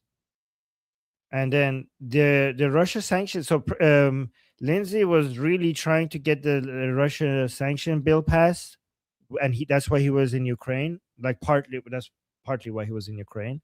And now President Trump is talking about they're going to pass it in honor of Lindsey Graham. Or do you want this Russia sanctions bill signed within the next week or two, and will you sign it? Well, I know that Lindsey wanted it very badly. I think they may be adding Iran to it. They're going to add Iran, which is a very big thing. If they did that, they may add Hezbollah too. Just put them if you do business with Hezbollah. So we're looking at that, but they're seriously. Why is Hezbollah not already sanctioned like that? I don't understand that. And this is in honor of Lindsey. This was his thing. He wanted this more than any other thing. You know how he felt. And there's a good chance that it gets done. But they'd like to add Iran, and they'd like to add Hezbollah to it. That's what I'm hearing. So. And if that means secondary sanctions on China, India, Europe. Well, we'll have to look. That hasn't been discussed. Okay, so not the CCP. And then here's a question that they're asking. They're asking him if he regrets lifting the naval blockade or giving the sanctions waiver. So because now it seems like they're saying that it's not working, the MOU is not working, the negotiations are not working. So they're asking him if he regrets even doing it. Given how the Iranians have been behaving, do you have any regrets about lifting the naval blockade or giving the sanctions waivers? No, I gave them a chance. I wanted to give them a chance at making a deal. We had a deal 2 days ago. It was done. I mean, it's good for the whole world to see that these people cannot be negotiated with. It needs to be demonstrated. And then all of a sudden, they couldn't do it. They didn't like something about the deal. They couldn't do it. And they shot first. And that was a big mistake that they shot first, because we have been knocking the hell out of them. They're very difficult people. 47 years we put up with it. The SS Cole, you go back all the way, thousands of people, thousands of Americans were killed, a lot of soldiers were killed. A lot of soldiers are walking around or not walking around. I mean, they've been so badly injured. The arms, the legs, the face, with the Soleimani, with the bomb. They call it the roadside bomb. Most people call it the roadside bomb. It's a disaster. And I killed him in my first administration. Had I not, it might be a different story today. He was a mad genius. He was probably a madman, but he was a general, and he had total control over the country. And I actually think the leaders of Iran were afraid of Soleimani. But I killed him. And by the way, with him went a very bad person also. They happened to be meeting each other at the airport. And a very bad person from Iraq happened to be a leader of Iraq, happened to be killed in that same incident. So I don't know if I did you a favor or not. I've never asked you that question. You probably would know better than me. But no, I think that what we've done to Iran is we've taken away almost all of their military capability. And what do you think about the not having regret regarding the blockade? There's many reasons for the blockade to end. Your audio went lower. There's many reasons. Can you hear me? Yes. There's many reasons for the blockade not to end. For the blockade to end, like the reason we stopped, like, you know, he's not going to say it because it wouldn't be wise to say it, but these troops are humans. These aren't robots. They would need to rotate out. If there is an MOU in place and we are giving them a chance, we're also giving ourselves a chance to rest, resupply. So, you know, this is multi-layered. This isn't just, well, we gave them a chance. There's many layers to this. So that needs to be taken into account. You're not just like, oh, you know, playing patty cake with them or whatever. This is not the reality. The reality, what that has been observed is that we did rotate some ships out. We did restock some supplies. That's the reality. Yeah. There were many things happening. By the way, we have some updates, right? So we already saw earlier that Kuwait, we had attacks in Kuwait. We also show you some ballistic missiles coming down in Bahrain. Now we're seeing explosions in Khuzestan province in Iran. So United States, right, guys, as we're speaking, United States is attacking the IRGC bases and, you know, towers and launchers and their boats and everything in Iran as we're speaking. So 53 minutes ago, we had some attacks in Khuzestan province in Iran by the Americans. And then we also had some in Mesen and Qesh power plant. Explosions were heard in Mesen and Qesh power plant. And there is a partial power outage in the Qesh city at the moment. So this is the Hormuzgan province in Iran. And then what is this update? Kuwaiti armed forces currently intercepting hostile attacks. This is happening, guys, right now as we're speaking. The Kuwaiti armed forces are intercepting hostile attacks on the country. And the public is warned not to touch or film debris. And then 13 minutes ago, it says regarding claims in some channels on explosions in Tabriz and Shiraz. This is false. No blast in Tabriz and Shiraz. If that was the case, that would be significant. Tabriz and Shiraz are not southern Iran. It's like higher up. I mean, Shiraz is a little bit south, but much more north than there are recent places that are getting attacked. So that would be significant. And that's apparently false news. Yesterday, I was on the news. They asked my opinions about all of this, and I just wanted to play that for you guys because I wanted to see what you guys think about my answer. First of all, let me know if I did good. I was on OAN, and let me know if my answer is a good answer, and let me know if I did well on the news. Okay, so this is only a 2-minute clip. Let's watch this, and then we'll go to your super chats after. So much has been taking place in Iran. What comes next? What do you expect to see the U.S. do now that Iran has again launched strikes against commercial vessels? Well, the United States needs to show that there's consequences for violating their agreement. It would look very weak if the United States doesn't respond strongly. I know that they already have their own timetable, and at some point, major conflict again between United States and the Islamic Republic is inevitable. But I do also understand that the whole point of the MOU was to just buy some time. And both sides kind of needed some time, and the United States prefers to do this on their own schedule. But again, given how the Islamic Republic continues to violate their even I know the agreement wasn't enforceable anyways and was just more marketing than in a legal document. But at the same time, United States does need to demonstrate globally that there are major consequences. And I'm hearing that there might be a ground invasion. Maybe they take over Park Island. Maybe they're just doing that to show that there might be consequences to bring the Islamic Republic back to the negotiating table, making them fear the consequences. But I think there needs to be globally, the United States needs to demonstrate that they mean business when somebody crosses their red lines. And I think right now that one of the most important things that Lindsey Graham kept on telling President Trump and everyone else that needs to be done right now is the option of arming the Iranian people against the Islamic Republic needs to be back on the table. Unfortunately, with Lindsey Graham gone, this is not being discussed. I mean, I appreciate Mark Levin bringing that up constantly. But without Lindsey Graham, I don't know if anybody in DC is pushing for that. But I think if you want to put pressure on the Islamic Republic, that's the option that needs to be seriously considered, especially, and also that needs to be done under the direction and with the management of Prince Reza Pahlavi and his team. Last time the Americans tried to do that, they did it with the separatist groups, which was a disaster. And I think the only way this plan could be successful is if it's done with Prince Reza Pahlavi and his team. But that's the main thing I think the Americans need to. It's the most cost-efficient way to put pressure on the Islamic Republic. All right, how is that? I think you touched on some of the things that I was talking about. I think you did fantastic. Like I think you're getting better and better at this. Like fine wine, getting better with time. Oh, thank you, guys. Good. Okay, thank you, guys. Thank you, Jen. Thank you, Steve. Okay, fantastic. I also took that advantage of the opportunity to mention Princess Pahlavi and arming the Iranian people. So, because I think that needs to be talked about more. Okay, you guys agree? Okay, great job. Thank you, guys. People are saying great job. Thank you. Okay, fantastic. All right, let's actually go to the super chats. We got. Okay, so. And also some other comments that were starred. Shauna with a super chat. Thank you, Shauna, saying he is simply wrong. Trump administration is building so many new jobs with AI that we are on the precipice of an American renaissance. Yes, who's wrong? Yeah, but I agree with you, Shauna. I don't know Monkey, do you remember when this was? Because I agree it's probably Fuentes. Oh, Fuentes. Okay, yes.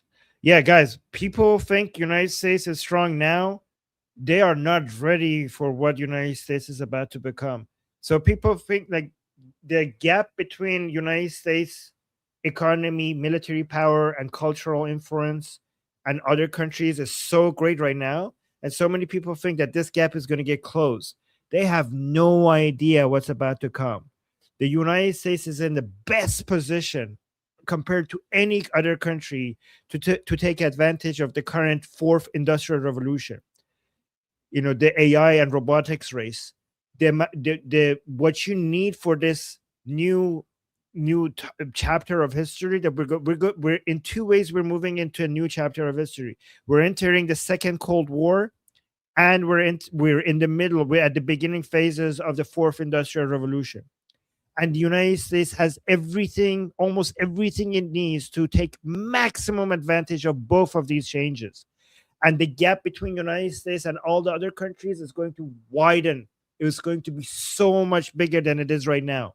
Everybody is going to rise, but the United States is going to rise more. The amount of capital. Yeah, she's confirming in the chat. Thank you. Yes. The amount of capital you need to be able to fully take advantage of this could only United States has that. And thank you, Shauna. Thank you for the opportunity for us to say that. And then we have Roman Cabbage. Love that username always, saying you guys should react to Nux on Iran or Islam. Yes. So Nuxanor has two channels. One of them is Nux Taku, where he breaks down his longer show into short sections, and then there's Nuxanor where he does the long form content. Like I have said this before, but Nuxanor is kind of like my hero. He's the person that said, "Look, you don't have to like be out there and show your face. If you have something to say, get your voice out there in any way you can." Like he's a blue Jew. I'm a monkey. Like, this doesn't impede like the facts of what I'm saying from being true, my opinion of having some value. Between his example and Armin's encouragement, that is the reason I'm here. So I am a great supporter of Nux, and he's been greatly demonetized by the algorithms and YouTube, and we don't want that to happen to us, but we also want to support the people that have had this happen to them. I think it had something with him talking about the stuff in UK and the grooming stuff. So my heart goes out to him, you know, for he likes to say that as for a Jewish person to be on YouTube without being monetized, it's almost a crime. Like, you have to profit. What's going on here? He likes to joke about that, but I think he's a great person. He has been a guest of Armin and Goldie, and I thank them for hosting him because I've been watching him for many, many years. So thank you. Yeah. Yeah, I talked to him once and I really liked him. He's cool. Yeah. Veteran Hoffman, again, thank you for your service, sir. With a super chat saying the war on the Islamic Republic has been going on since 1979. Yes, and 1980. Trump is just finishing it, in my opinion. Your opinion is 100% correct. People think that this war just got started. This war was not started by the United States. This war is now, President Trump is trying to end a war that started 47 years ago. But He's fulfilling a promise. He promised to end wars, and this is one of the wars he's ending. Yes, the Islamic Republic officially declared war against the United States in 1979, promising that they would destroy. Not only did they promise that they will bring war, that they're going to keep waging war against the United States, they promised that they will destroy the United States completely at some point, take over the United States, make it completely Islamic, a complete takeover. And ever since then, every single day they chant death to America. They call Israel the little Satan, United States the big Satan. The reason why they're anti-Israel is because Israel is in the way for them to get to United States. That's what they say, right? They have killed more Americans than any other currently existing regime. So this is a 47-year war. People who say that, oh, President Trump started a war, he was supposed to not start any wars, they don't understand what they're talking about. This war started 47 years ago, and President Trump is trying to finally, there's a president that is trying to respond and end the war, this 47-year war, 48 now, actually. And thank you so much for the super chat. Sayed with a super chat saying, please, oh my God. Sayed, you give us a super chat and you use it to tell people to like the stream. Thank you. Look at this. Saying, please smash that like button, guys and gals. Thank you. And circles. Say it. Don't forget circles. We're very inclusive in this channel, right, Monkey? I would only add to that and appreciate the super chat. Leave a comment. Comments are appreciated to help guide our content. The algorithms really like it. They show engagement with the content. So let's say you're not watching this live, and we're talking to you in the future. You, person in the future, watching this at a later time, leave a comment. Tell us what you think. All right. But what about circles? Do you agree with that? I like circles. Yes. It depends on what is the circular thing. Yes. Okay. But not triangles. We're not that inclusive. We all have our limits. Yes. And thank you, Sayed. Thank you for the super chat and for the encouragement for people to like the stream. Yeah, guys, please like the stream. It does help us grow.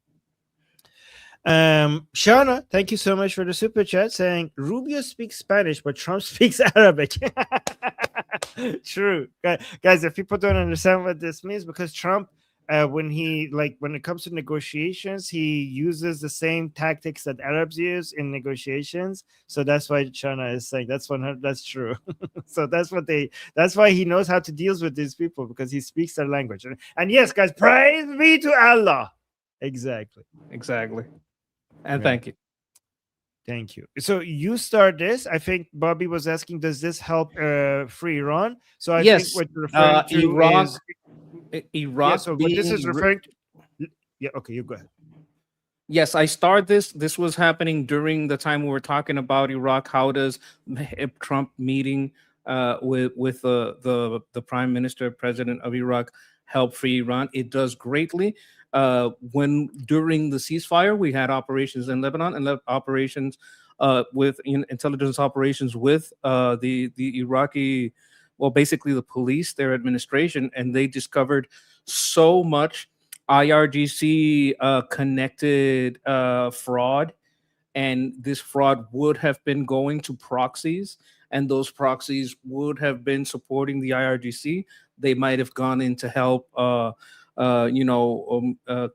clamp down on any unrest and participate in slaughter. So yes, this definitely does help free Iran. So yeah, and it's actually even bigger than that because, guys, the Islamic Republic has only 3 deterrence capabilities left, 3 main ones, right? That is, one, it's the Strait of Hormuz, and I mean it's not as big of a deal as they wanted to, but still. The other one is the enriched uranium, and the third one is the proxies, otherwise known as terrorists, right? That's one of the bad triangles. Yes, that's yeah, you're right. That's why we're against triangle. And the proxies, the three main remaining ones are basically Hashd al-Shabi and other Shia groups in Iraq. So Iraq, Hezbollah in Lebanon, and the Houthis or Ansarullah basically in Yemen. So in Iraq, in Lebanon, and in Yemen, these are the 3 main proxy groups, main ones. I mean, there are others, but these are the 3 main ones left in Iraq, Lebanon, and Yemen. So another bad triangle. Yes, another bad triangle. And during this negotiation, ceasefire, not so ceasefire, President Trump has been very busy defanging the Islamic Republic, especially when it comes to these proxies.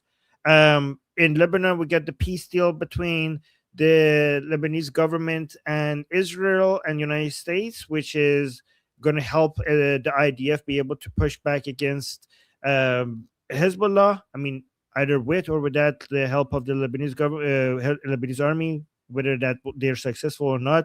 Still, that was a huge win for Israel. Right now, the Houthis are being pounded by the Saudi Arabia. I mean, yesterday they were. I don't know if it's continuing or not. We'll get an update on that. But the biggest win now has been in Iraq. This is what you're witnessing here, is disarming the Islamic Republic in Iraq. Look at each one of these as the shields of the Islamic Republic, because whenever you have leverage, that means you could poke at people if they come for you, right? So if you have leverage in Iraq, in Lebanon, and in Yemen, then that means that if you get attacked, you could poke other people for them to stop. So if you get attacked, if the Houthis are your proxy, then you could close Bab al-Mandab, and then the people have to be worried about the consequences of attacking you. If Iraq is under your control, then you have leverage in Iraq, so people have to worry about the consequences of attacking you. So what President Trump is doing is, by taking Iraq out of the sphere of influence of the Islamic Republic and bringing it into the sphere of influence of the United States, is taking that leverage away from the Islamic Republic, which means that it's taking one of its deterrence capabilities from the Islamic Republic, which means that it's defanging the Islamic Republic. So yes, this makes the Islamic Republic weaker, and that means that it will become easier for us to get closer to toppling the Islamic Republic and liberate the Iranian people. So the answer is yes. Yes. Yeah. And Sayed, thank you for the super chat, saying for the goal and confetti. Thank you so much, Sayed. Always supporting us. Very sweet. Thank you. And always so kind. Thank you. And then, Monkey, you start this, so you want to go ahead? Okay, starting fresh, I was saying that I think what President Trump is saying is that if he had been in charge, he would have addressed the Islamic Republic of Iran, but hindsight is 2020. Exactly. Like, he's not taking necessarily a dig at the troops or what was done in those times. I think what he was trying to highlight is that we should have taken care of this problem before, and we have to do it now. Like, he did make a promise, no new wars, but he did promise to end wars. He wants to be the president of peace. He wants to end a lot of wars. And if you end the IRGC, you end a lot of wars, right? It opens the possibility for peace in many places. Yeah, guys, historically, so here's what some people think: you bring peace. People think that you bring peace by signing agreements. by negotiating with terrorists, by signing deals and MOUs and appeasement of people who wage war against you. That historically, empirically, we could show that that's not how you bring peace. That is not how you bring peace. You bring peace by you bring peace by destroying your enemies. You bring peace by killing the people who bring war. You annihilate the terrorists. You don't negotiate with them. I mean, you negotiate with them if you want to do. You pretend to negotiate with them if you want to do play mind games with them, but the goal of negotiations would be to set up the situation where you actually end up destroying them. This is not a matter of opinion. Historically, you could see. I mean, just compare World War One with World War II. Like World War One did not lead to long-lasting peace. That's why they call it World War One, right? Because the reason why it didn't bring long-lasting peace is because it was settled with agreements and signing and surrender and stuff like that. It didn't destroy the agents of chaos. It didn't destroy the underlying reasons for the tension over there. But World War II did. World War II destroyed imperialist Japan. It destroyed the Nazis. It destroyed the enemies of peace and stability, and it brought with it long-lasting peace. Israel is a great demonstration. Every time Israel was forced by the international community to make peace and sign agreements with its enemies, the enemies came back stronger. The enemies of Israel came back stronger. Look at, for example, Israel gave to Gaza, gave to the terrorists Gaza. It just it left Gaza and allowed them to have them, and they become bigger and stronger. They became Hamas. They did October 7th. They became more powerful and more determined to destroy all Jews and all Israelis. But every time Israel crushed its enemies, destroyed its enemies, then when they came to the table, they didn't sign a peace agreement. They signed a surrender agreement because they had nothing to fight with anymore. You don't make peace with your enemies. You destroy your enemies. That's how you bring long-lasting peace. And this is empirically has been studied. Do you remember the children's tale about negotiating with terrorists? The one about the scorpion and the frog? No. Have you ever heard it? No. The Scorpion and the Frog is a story about a scorpion and a frog want to get across the river. And the scorpion says, hey, usually I would attack you, but we have to get across this river. So let me jump on your back and you swim me to the other side. And that when we get to the other side, everything will be fine, right? And he says, well, you're a scorpion. You're just going to stab me in the back if I let you ride on my back. He says, no, because if I stab you in the back, we're both going to drown. And that's not logical. Let me jump on your back so I can get across this river. And once we're on the other side, everything will be fine. So the frog says, okay, that seems logical. Lets the scorpion jump on its back. Halfway across the river, the scorpion stings the toad, stabs it in the back. And the toad starts getting poisoned and says, what are you doing? We're both going to die. Yeah, but I'm a scorpion. It's in my nature. Why are you doing this? I'm a scorpion. That's what I do. It's like you can't trust people. You can't trust terrorists. You can't negotiate with terrorists.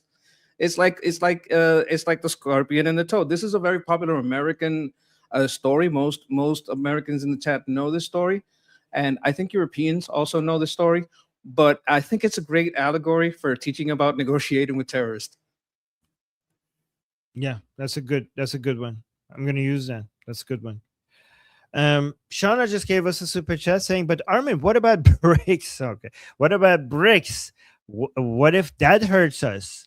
Oh, you're trolling. Okay.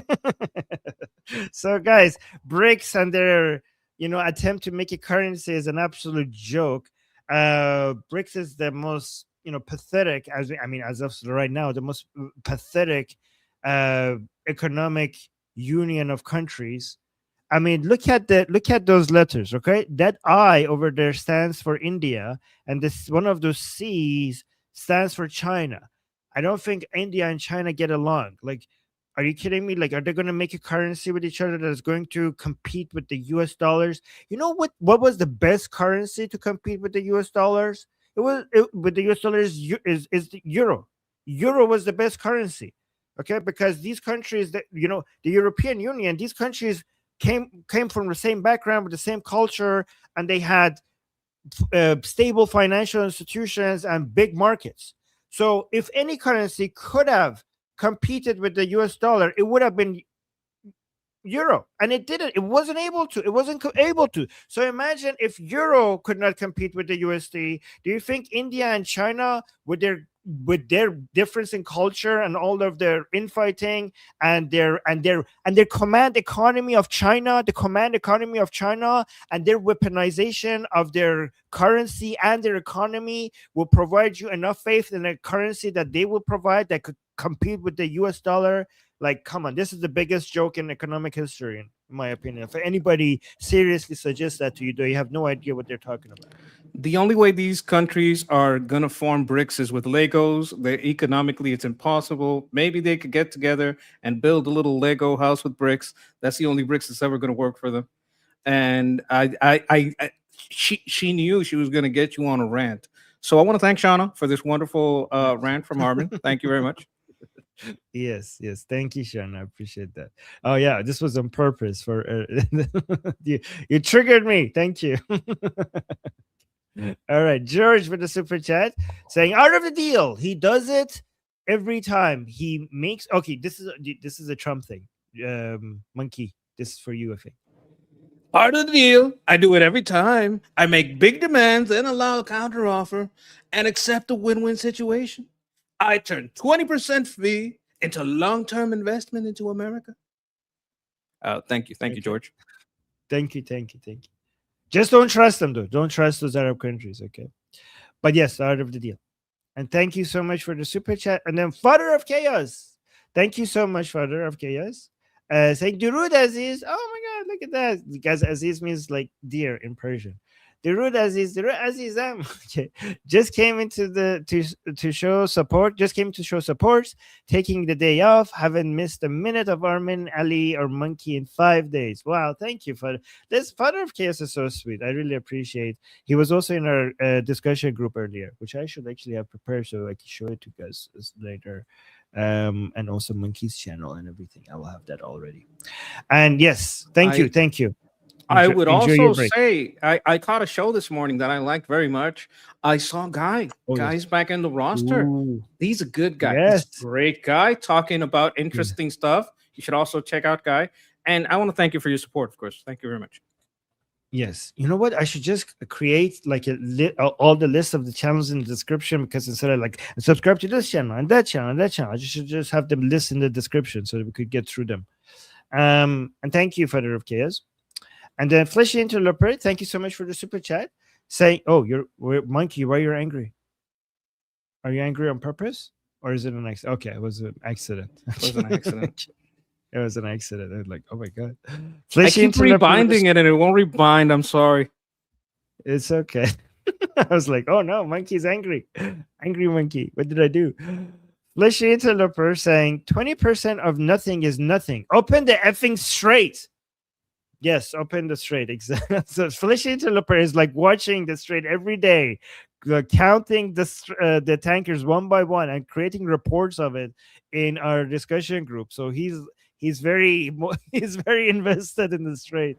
Yeah. Yes, you can join the discussion group with that QR code. I think it's also in the description of the channel. And if you go there, you go to schools, you can catch Fleshy Interloper's reports on the Strait. They're very informative, and we always like to thank him for it. Yeah. So guys, if you look at our discussion group. And we have a group call coming in about two hours, right? From now, we're going to have a group call soon. Oh, which is open, guys. Today, our group call is open to all. So that means it's free. It's free for everybody. So let me actually put the link to our group call in the chat so you guys could join us. We have group calls every day. And today is free for everybody. Once every 3 days, it's free for everybody to join. And today is one of them. And so the group calls are in the calendar section, right? You can see it in the calendar section over here. But this community page is also free for everybody to come and comment. And if you scroll down here, oh, look, this is it. Fleshy Interloper with one of his reports and the graphs and everything. Like, there you go. So he always posts those. But yeah, you guys can see in the community tab, everybody, every day, people are discussing politics, but the group calls are in the calendar section, and you could find them over here. Anyways, we got, and yeah, in the QR code, you could also find it in the QR code in the top left. Fleshy Interloper with another super chat saying the calamari is going well. Proxies are cooked. Yes, guys. So because we're cutting the tentacles of the Islamic Republic by taking out the proxies, Fleshy Interloper is calling it the calamari strategy, which is, I think, is very fitting. And then we got another super chat by Tanya saying, how insane to think this all started that horrible day of October 7th. Yes. As a wife of a wounded soldier and living on northern border of Israel, I hope this frees the Iranian people. Wow. First of all, first and foremost, thank your husband. Please, on our behalf, on behalf of all of us here, please say that everybody here at Liberty Politics want to thank you, you and your husband, for your service, and your entire family for your service.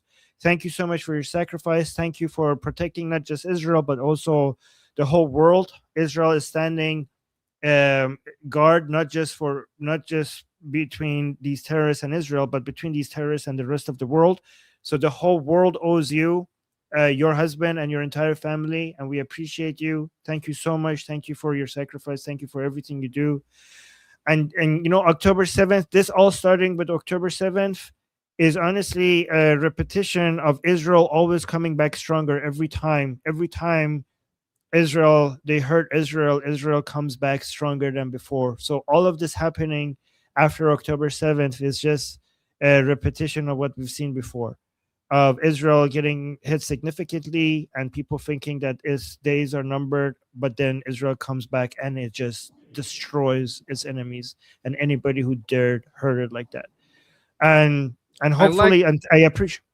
Just one last thing. Sorry, I appreciate you saying that. You're saying that you hope the Iranian people will get free. Like, I see so much love from Israelis to Iranian people, and as an Iranian, I also want to say I hope Israel gets to a point where they never, ever have to go in their bunkers or take shelter from the Islamic Republic. So when we get free, means that you know, this is going to be a story that you tell your children and your grandchildren as things that you had to deal with before. I hope at one point you all have complete and absolute peace and never have to deal with this ever again. And I think the fall of the Islamic Republic will be the beginning of that. Go on, Monkey.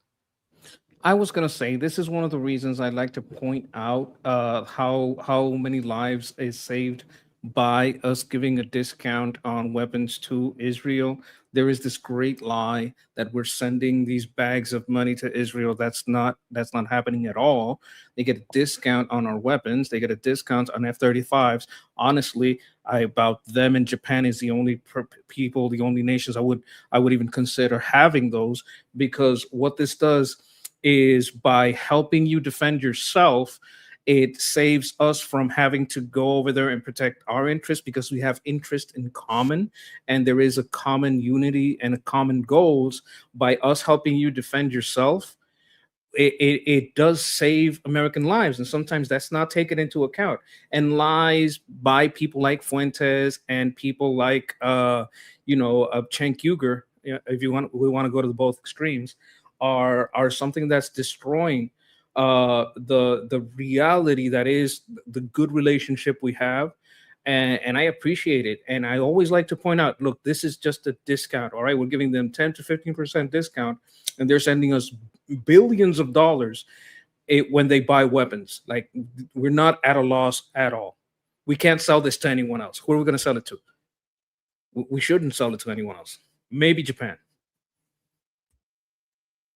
Right.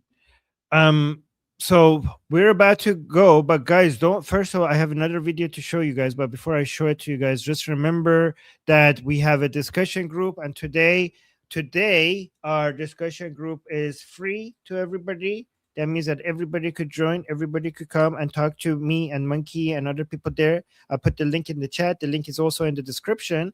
The link is also in the QR code. Monkey is angry again. for some reason. Is that an accident? Monkey's angry. Okay, there we go. It's an accident. And then, guys, the link is also in the bio section of Liberty Politics YouTube channel. And guys, make sure you subscribe to Liberty Politics as well. We go live, more than 10 hours a day, every day here. So make sure you subscribe to catch us on. So there are multiple, like you have so many options on when to watch us live because we go live all the time. So come to Liberty Politics and subscribe there. And also subscribe to the Monkey. I'll put the link to the Monkey's channel in the chat as well. A Monkey, there we go. A stream goal, I want to get to 660. I think that's a viable goal. Maybe for the day we could get to 675.